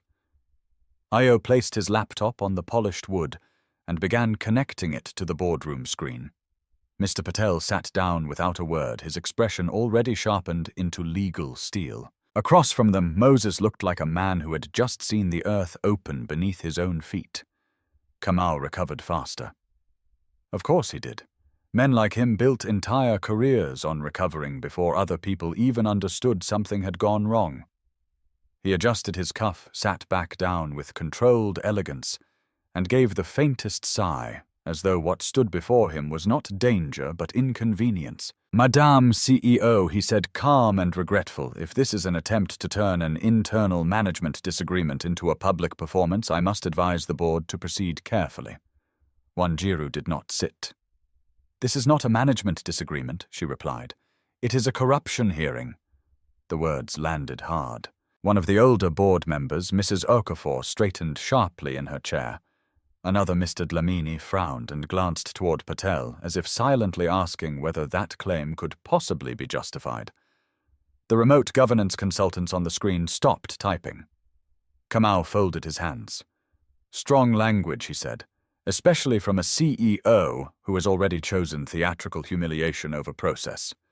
Wanjiru turned to Ayo. "Play the first file." The screen lit up. At once, a spreadsheet appeared, dense columns, transaction codes, routing categories, staff, welfare entries, procurement adjustments. To most untrained eyes, it looked like the usual chaos of corporate finance. But Ayo had already highlighted the repeating anomalies in red. Wanjiru's voice was even. "These are payroll and welfare diversions from the last 28 months. Small deductions from low-wage staff. Repeated reclassifications of employee support funds. delayed disbursements routed temporarily through maintenance holding lines before partial disappearance. She glanced toward the board. Individually, the amounts were chosen to seem too small for executive scrutiny. Collectively, they formed a theft pattern. Moses shifted violently in his chair. "That is a misreading. Silence," Wanjiru said. He fell quiet at once. Io opened the next layer. Time-stamped authorizations, approval trails, code overlaps linking Moses's departmental accounts to operations reviews signed off through Kamau's chain. Mrs. Okafor leaned forward now, reading. Mr. Dlamini's face lost its neutrality. Kamau, however, remained very still. Too still. "It proves nothing yet," he said. "At most, it suggests administrative irregularities. Large organizations often experience—" "Play the audio," Wanjiru said. The room filled with Moses's voice. Not the polished office voice, the late-night voice. Rawer, coarser, stripped of performance. Move it through the maintenance line first.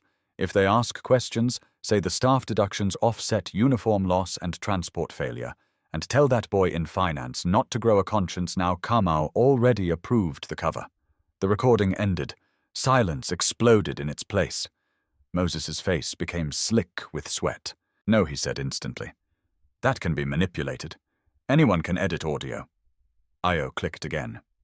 A corresponding email chain appeared beside the audio log's timestamp, followed by metadata validation server origin tracing, and a mirrored system archive proving the file had existed in company records before the current investigation began. Patel finally spoke. "For clarity," he said, voice crisp, "all digital evidence shown here has already been duplicated, preserved with chain of custody protocols, and secured for external forensic review if required." That changed the room. Board members who had still hoped this might be containable now understood it had already crossed into a zone where denial could become liability. Kamau saw it too. Wanjiru watched the calculation move behind his eyes. He shifted tactics. "Moses may have acted outside policy," he said with the grave tone of a statesman regretting smaller men's failures. "If so, he should answer for it. But linking isolated misconduct to executive corruption on the basis of frightened junior staff and fragmented files is reckless. We must not let emotional urgency contaminate governance." There it was again. The old language. Not innocence. Containment. Give up the expendable man. Save the system. Moses turned toward him so sharply the chair creaked. For the first time, real betrayal flashed across his face.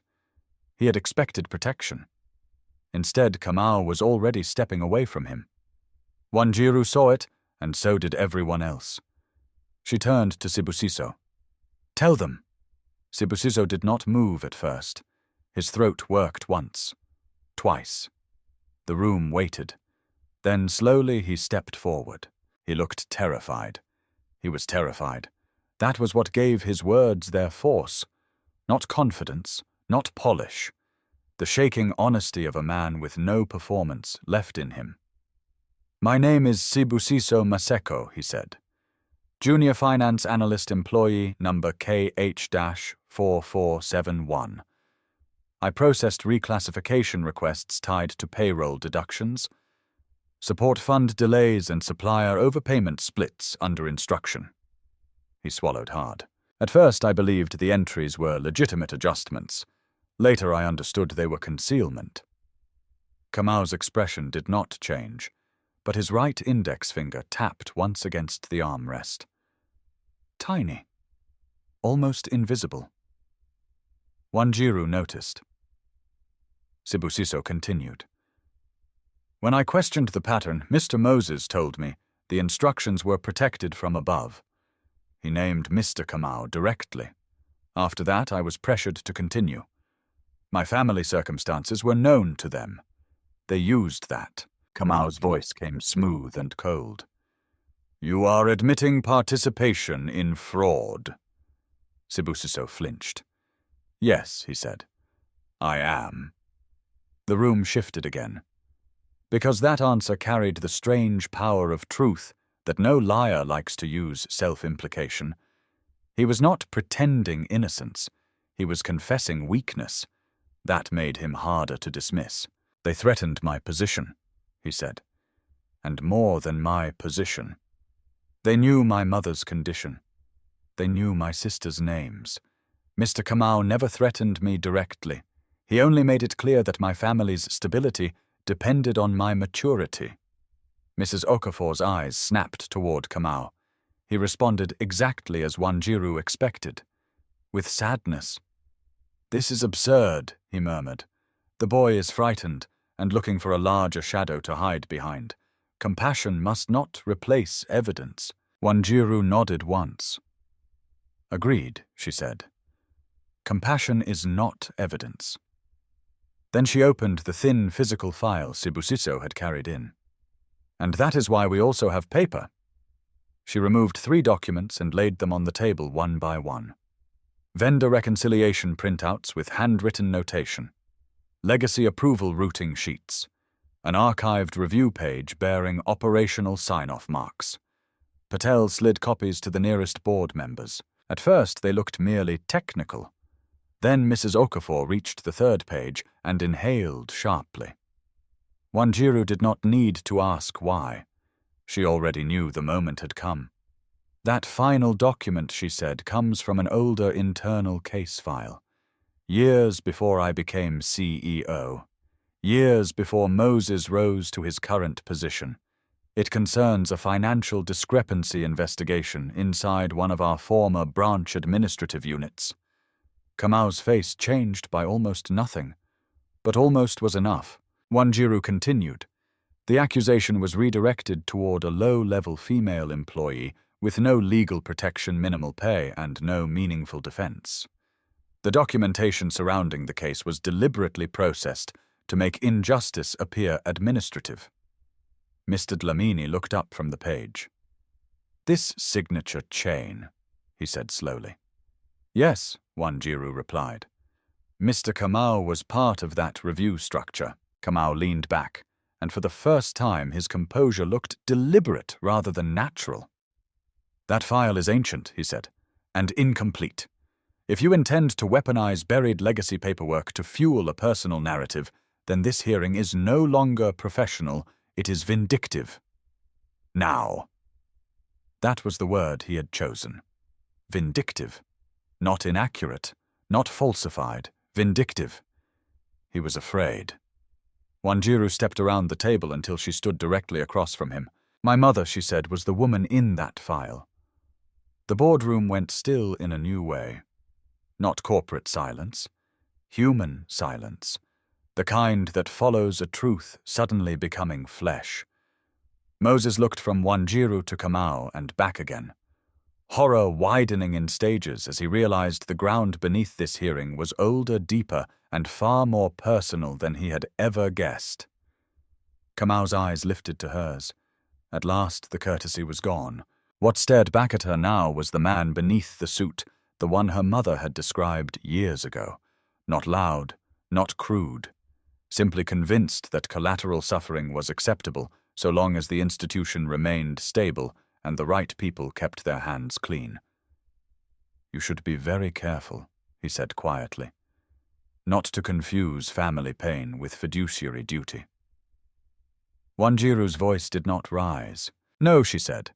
"You built your power on the belief that people like my mother would never stand close enough to duty for their pain to matter." She turned to the board. "Let us be clear. This is not a daughter's revenge. If it were, I could have exposed him in the lobby and called it justice.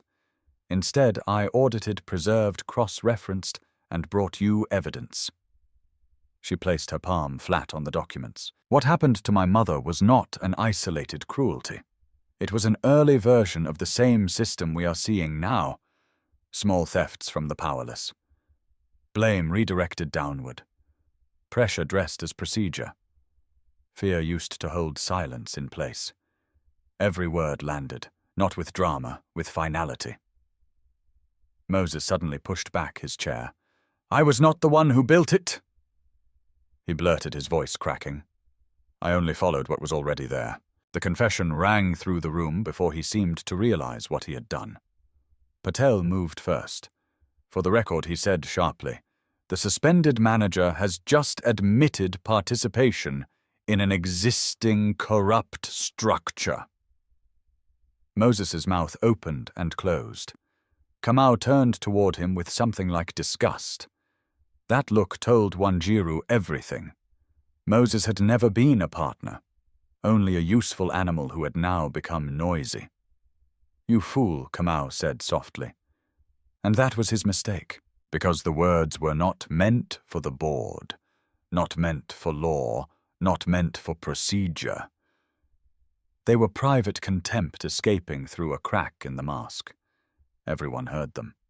Mrs. Okafor set her papers down with deliberate care. "Mr. Kamau," she said, "are you denying involvement in payroll diversion, witness intimidation, supplier manipulation, and historical grievance suppression?" Kamau straightened. "I am denying any criminal intent. Too narrow. Too late." Mr. Dlamini spoke next. "That is not what she asked. No one came to Kamau's rescue. The room had turned. Not morally, perhaps not fully. Boardrooms rarely transform into sanctuaries of virtue. But they had turned enough to smell danger where they once smelled stability, enough to understand that standing too close to Kamau now might stain them permanently. Wanjiru saw it happen in their eyes, calculation changing sides. Good. Let self-interest drag truth the rest of the way if it must. She faced Patel.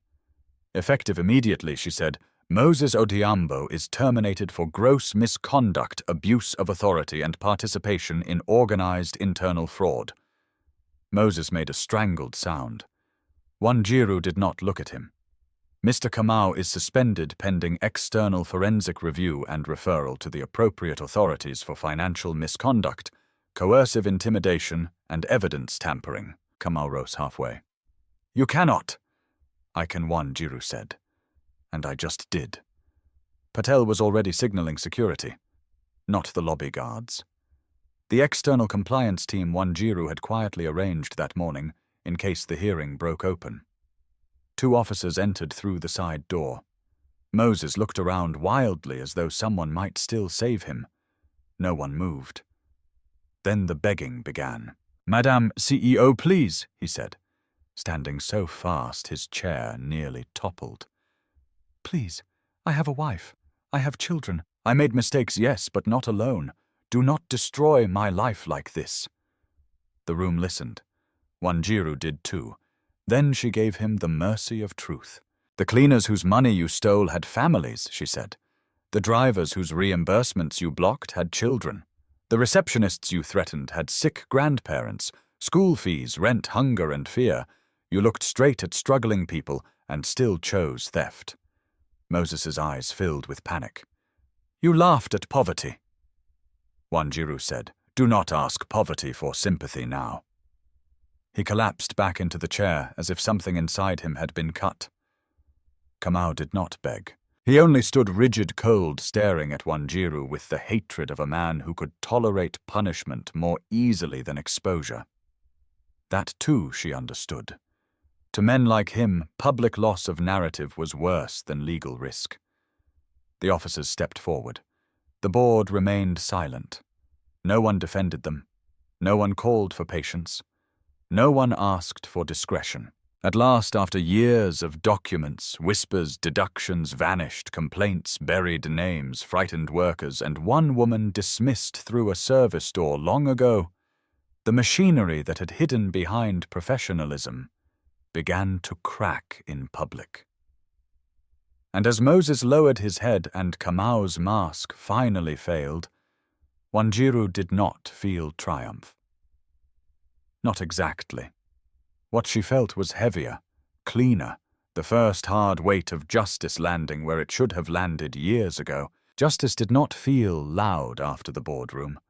It felt administrative. That was the strange part.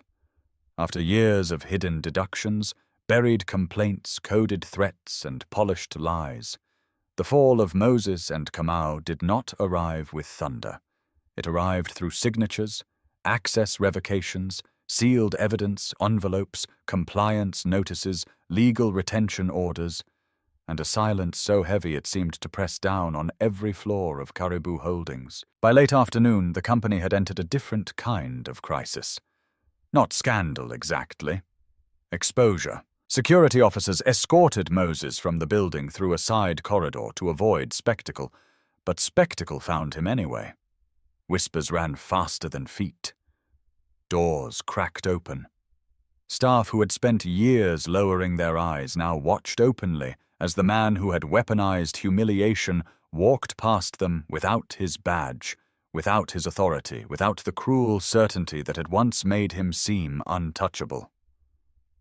Kamau left separately. That had been Wanjiru's instruction, not as mercy, as method.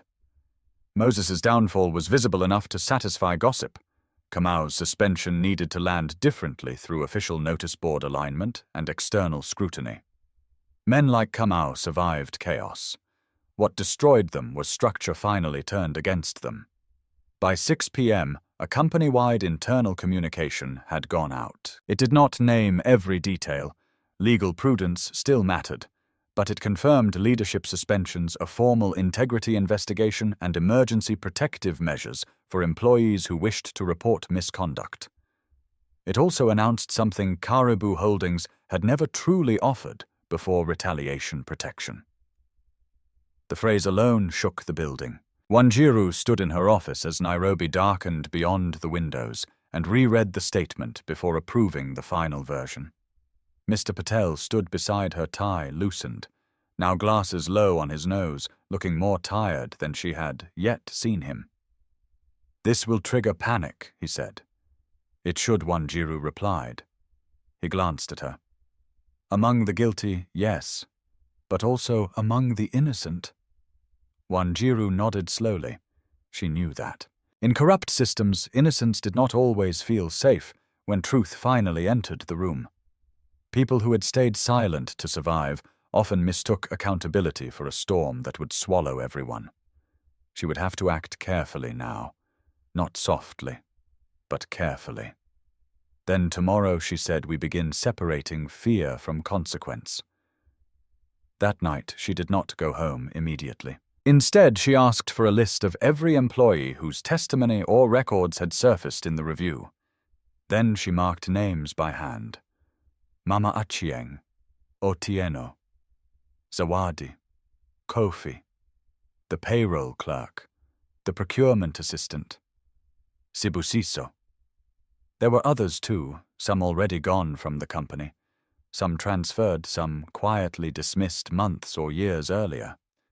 Each name represented a life that had bent under pressure while the institution called itself disciplined. Wanjiru stared at the list a long time. This, she thought, was where weak reform usually failed. Companies loved punishing villains when scandal made it unavoidable. They loved symbolic statements, ethics, language, glossy relaunches, culture workshops, new posters on old walls. But the harder work, the moral work, was repair. Not branding. Repair. By morning, she had a plan. The first meeting was not with the board, not with investors, not with the press team. It was with support staff. Word spread quickly that the CEO had requested an all-level gathering in the atrium. Not just managers, not just department heads, but cleaners, receptionists, drivers, guards, clerks, assistants, junior analysts, and anyone else physically present in the building. Some arrived confused, some frightened, some skeptical. A few clearly assumed this was another polished corporate ritual designed to make pain sound solvable. The atrium filled slowly. Wanjiru stood on the low platform without dramatic lighting, without slogans projected behind her, without the performative confidence that executives often borrowed when they wanted to sound human. She waited until the room settled. Then she began. What happened in this company, she said, did not begin yesterday. A ripple moved through the crowd, and it did not survive because two men were uniquely evil. It survived because fear was organized, because small thefts were treated as tolerable if they targeted the powerless, because humiliation became normal, because some people benefited, because some stayed silent, and because this company learned to value order more than dignity. No one moved. No one coughed. Even the air seemed to listen. Wanjiru looked out over them at uniforms, tired faces, guarded expressions, folded arms, lowered eyes, and a few faces already wet with tears they were trying to hide. "I will not insult you," she said, "by pretending trust can be rebuilt with one speech."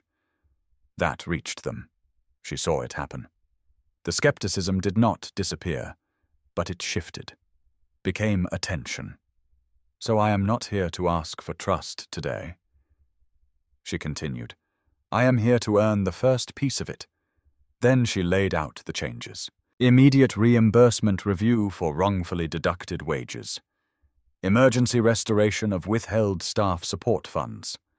Independent hotline reporting managed externally. Temporary amnesty review for workers coerced into document manipulation under provable pressure. Mandatory executive-level complaint visibility for all low-wage staff grievances. A protected witness process. Suspension review of all disciplinary actions linked to Moses and Kamau's oversight chain. And one more thing. A new employee dignity charter not drafted by consultants, but co-written over the next month by representatives from every level of the company, including cleaners, drivers, receptionists, security personnel, and clerks. At that, real surprise entered the room, because they understood what she was doing, not merely punishing, redistributing voice. After the gathering, the queue formed almost immediately, not for photographs, not for praise, for disclosure. One woman from facilities wanted to report a supervisor who used overtime threats to demand unpaid extra shifts. A driver wanted his reimbursement records reopened. A junior HR officer wanted to quietly hand over archived complaint summaries she had been instructed to bury. 2 guards asked whether transfer retaliation could now be challenged. A cafeteria worker simply stood before Wanjiru and cried without words until she could finally say, "I thought nobody important would ever listen." That sentence stayed with her all day. By midday, Ao had converted one of the unused training rooms into a temporary response center. Not glamorous, functional. Tables secured laptops, paper forms, water-rotating legal and audit staff. Private interview corners. Wanjiru visited it twice without announcement. Each time it was fuller. Truth, once it no longer had to travel alone, moved quickly, but repair required more than intake. By afternoon she met with finance. Not the compromised line, the cleanest remaining structure Patel and Ao could identify. She sat at the head of a smaller conference table with spreadsheets projected across the wall. "How much can we restore immediately without waiting on litigation recovery?" she asked. The acting controller, a serious woman named Naledi, adjusted her glasses. "If we prioritize employee harm over short-term optics, we can create a provisional relief pool by freezing discretionary executive spending, pausing non-essential office renovation, and suspending 3 vendor contracts currently under review. Do it." Naledi blinked once. "Immediately." "Yes. It will be noticed. It is meant to be." That same afternoon, Wanjiru signed off on a temporary employee relief fund, financed not by public charity theatre, but by internal resource reallocation. The message was intentional. The company would not repair its workers using pity. It would repair them using money that should never have flowed upward, while harm was being hidden below. Then came the most personal meeting of all. She sent a car for Mum and Jerry. Her mother arrived just before sunset, dressed simply as always, wearing a soft brown wrap dress and the same careful dignity she had carried through harder rooms than this. She stepped out of the vehicle slowly and looked up at the headquarters with unreadable eyes. For a moment, Wanjiru simply watched her. The blue glass tower reflected the orange sky. Men in suits moved through the entrance. Staff badges flashed at security gates. To strangers, it looked like power. To the two women standing there, it looked like memory, trying to pretend it had no victims. "You do not have to do this," Wanjiru said quietly. Mamanjeri gave a small smile. "My daughter," she replied. "I survived this place once when it had no reason to be kind. I can walk into it now when it has finally learned shame." Wanjiru almost laughed through the tightness in her chest. They entered together. The lobby fell silent. Not the terrible silence of cruelty this time. A different one. Recognition. The guards straightened. The receptionists stood. Zawadi behind the desk pressed a hand over her heart when she saw Mama and Jerry. No one laughed. No one stared with disdain. People simply made space. It was a small thing, but small things were how harm had once been done here. It was right that small things should begin mending it too. Wanjiru led her mother not through a back corridor, not through service access, not through hidden elevators, but through the center of the atrium and into the executive dining room that had been hastily rearranged for an evening staff acknowledgement gathering. Mamanjeri stopped at the threshold. Silver trays, white tablecloths, soft lights, senior staff standing uncertainly near the walls. Once women like her had cleaned rooms like this and left before the important people arrived. Now every eye turned toward her as a guest of honor, not because she had become rich, because the truth had finally caught up with her dignity. Mr. Patel stepped forward first and bowed his head slightly. "Mamanjeri," he said, "on behalf of those of us who failed to ask enough questions years ago, I am sorry." The room went even quieter. Wanjiru had not instructed him to say that. That mattered. Real change could not be scripted entirely from above. Mamanjeri looked at him for a long moment, then nodded once. Not absolution, acknowledgement. Over the next hour, people approached her cautiously. Some knew parts of the old story. Some only knew enough to understand she had once been wronged by the same system now under dismantling. Mama Achieng embraced her. Zawadi cried again. Otieno stood respectfully at a distance until Mamanjeri herself called him closer and thanked him for speaking when it mattered. Wanjiru watched all of it with a strange ache inside her. This was not revenge. Revenge would have been simpler, hotter, shorter. This was harder. It required staying in the room after the guilty fell. It required building something in the ruins. Later, when the guests had thinned and the city lights burned fully outside Wanjiru and her mother stood alone for a moment in the lobby where the humiliation had begun. The same marble floor, the same reception desk, the same tall doors, but not the same air. Mamanjeri turned slowly, taking it in. "For years," she said, "I thought this place had swallowed my voice." Wanjiru looked at her, and now her mother's eyes softened. Now it has to live with it. They stood hand in hand in the center of the shining floor, not triumphant, not untouched, but upright. Behind them, the company's lights remained on late into the night as audits widened, funds were traced, policies were rewritten, and frightened people discovered that for the first time, speaking might lead somewhere other than punishment. Ahead of them, the work remained enormous. Court processes, restitution, cultural rebuilding, board battles, external scrutiny, perhaps even investor unrest. Wanjiru knew all of it. She also knew this justice that ended in punishment alone would leave the soul of the company untouched. So she made herself one final promise there in the lobby beside her mother. Karibu Holdings would not simply become more careful. It would become different. And if that transformation cost comfort, prestige, and the clean illusion her father's empire once depended on, then so be it. Better an honest scar than a polished infection. 3 months later, Karibu Holdings no longer sounded the same. The change could be heard before it was seen. Voices in the lobby had softened. Guards no longer barked instructions as if every visitor were an inconvenience. Receptionists looked people in the eye instead of over their shoulders. Junior staff walked with less tension in their shoulders. Even the elevators felt different, not because machines cared about justice, but because human beings carried themselves differently inside a building that had stopped rewarding contempt. Not perfectly. Never perfectly. Wanjiru knew better than to confuse progress with purity. There were still investigations underway. 2 supplier contracts had been frozen pending external review. Several dismissals were being legally challenged. A handful of senior managers had resigned to pursue other opportunities, which was corporate language for fleeing before the full stain could reach them. Shareholders had demanded explanations.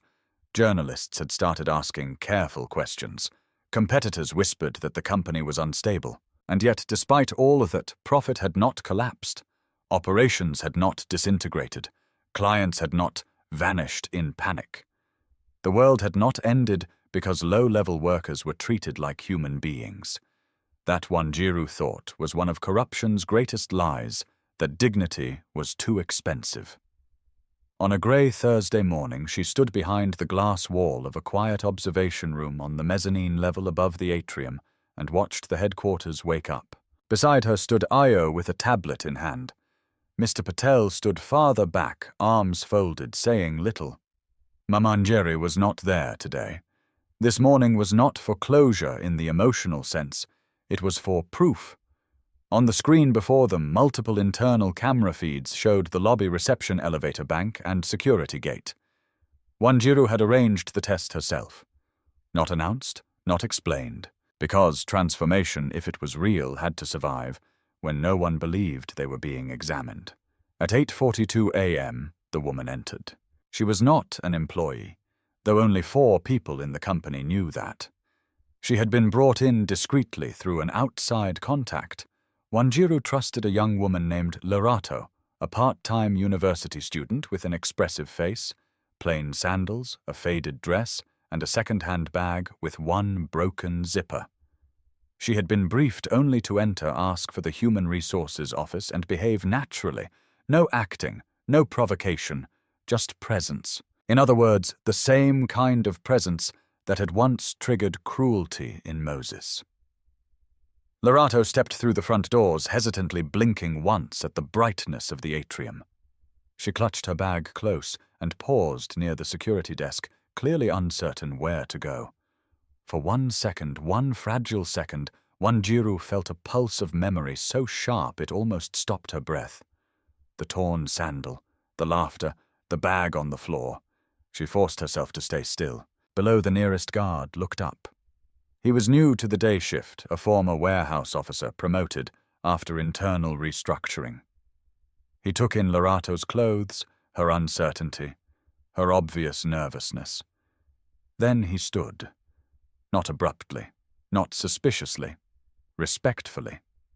He stepped out from behind the desk and said something Wanjiru could not hear through the glass, but she saw the shape of it in his posture. "How may I help you?" Lerato answered, glancing down, then up. The guard pointed toward reception, not dismissing her but guiding her. And before he returned to his post, he opened the small access lane wider for her so she would not have to squeeze awkwardly through the narrow side gap. A tiny act.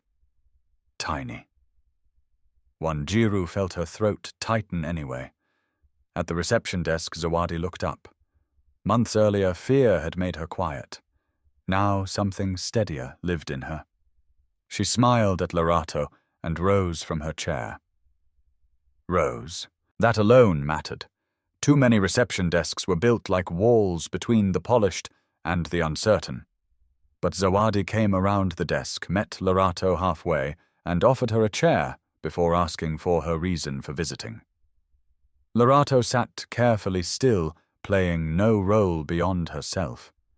Zawadi listened, then nodded and picked up the phone. While she waited for an answer, she offered Lerato water. Not because a memo said so, not because a manager watched, because someone had needed water once and been handed humiliation instead. Wanjiru closed her eyes for the briefest second. When she opened them, Patel was watching her, though he said nothing. Below, one of the junior HR officers emerged from the elevator. She was brisk, neatly dressed, and carrying 2 files. For a terrible heartbeat, Wanjiru wondered whether routine stress might erase all the visible tenderness and return the old reflexes. Instead, the woman smiled apologetically, for the delay shook Lorato's hand and asked if she would prefer to speak upstairs or in a quieter interview room closer by. Choice. They were giving her choice. Lorato chose the closer room.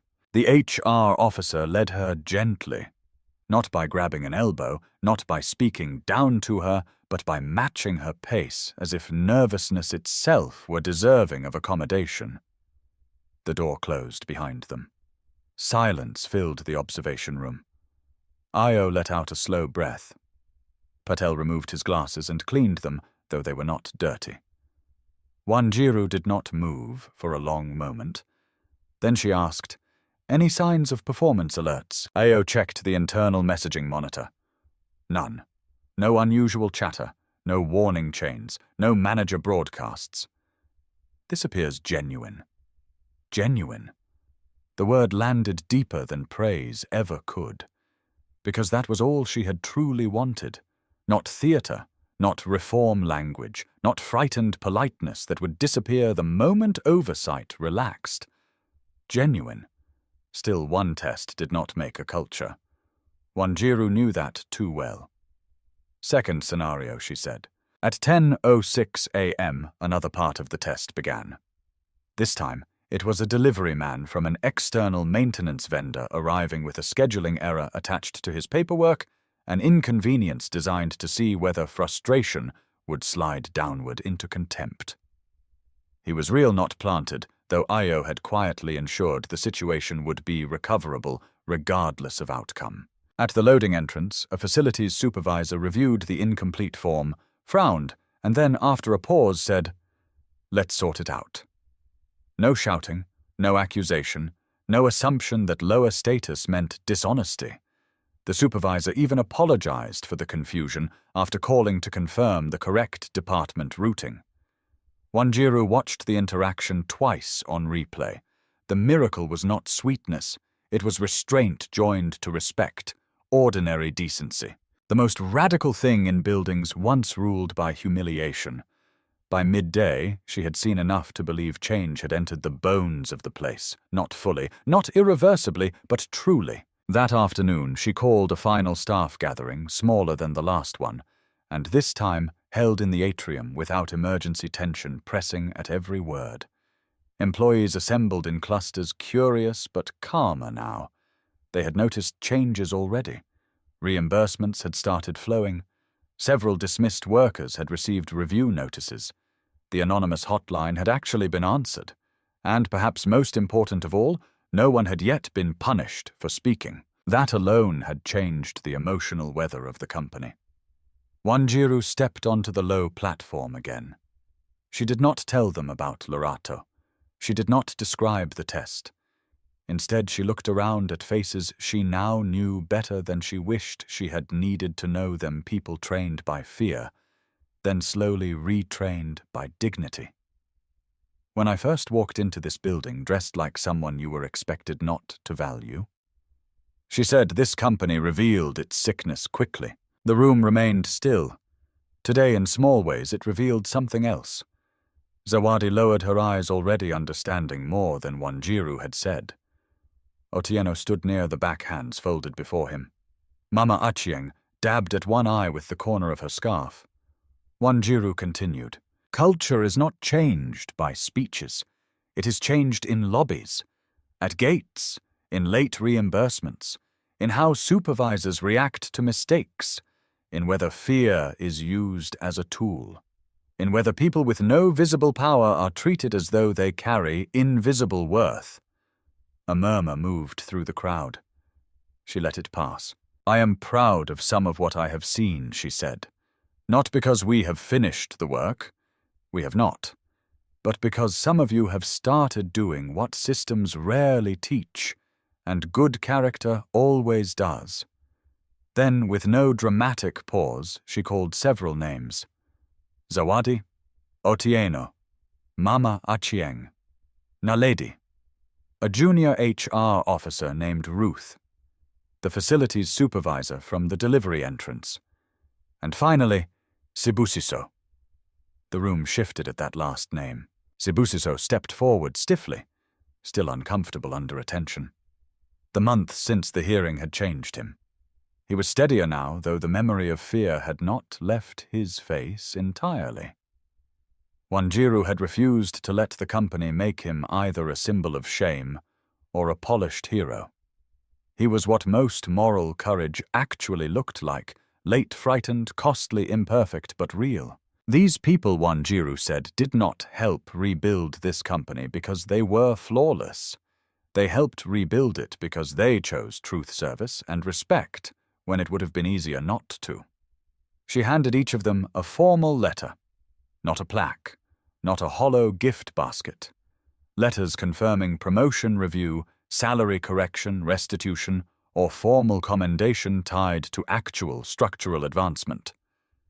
Recognition that changed material life, the kind that meant something. Mama Achieng opened hers with trembling fingers and had to sit down when she realized it included retirement protection and back pay correction for years of unjust deductions. Otieno's letter confirmed supervisory elevation and housing support. Zawadi's included a leadership track offer for front office operations. Ruth received oversight authority and employee intake reform.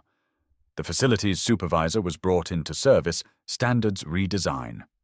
And Saibusaiso, his letter was the hardest for the room to understand, and the most important for Wanjiru to give. It was not unconditional absolution. It was conditional restoration, a continued role under protected review ethics retraining and supervised advancement into internal audit support if he completed the full process honorably. Not because he deserved easy redemption, because systems that wanted truth in the future needed to teach people that confession could lead to responsibility, not only ruin. After the gathering, as staff slowly drifted back toward their departments, Wanjiru remained in the atrium. Sunlight angled through the glass and spread across the marble floor in long, pale bands. The reception desk gleamed softly. Shoes crossed the lobby. Phones rang. Somewhere above, printers hummed. The building lived. Mama Nyeri arrived quietly a little later, as she sometimes did now. Not often, not possessively, but freely. Freely. That mattered. Wanjiru saw her standing near the entrance and walked to meet her. "What did I miss?" her mother asked. "A test," Wanjiru said, and Wanjiru looked around the lobby. A visitor was being helped by reception.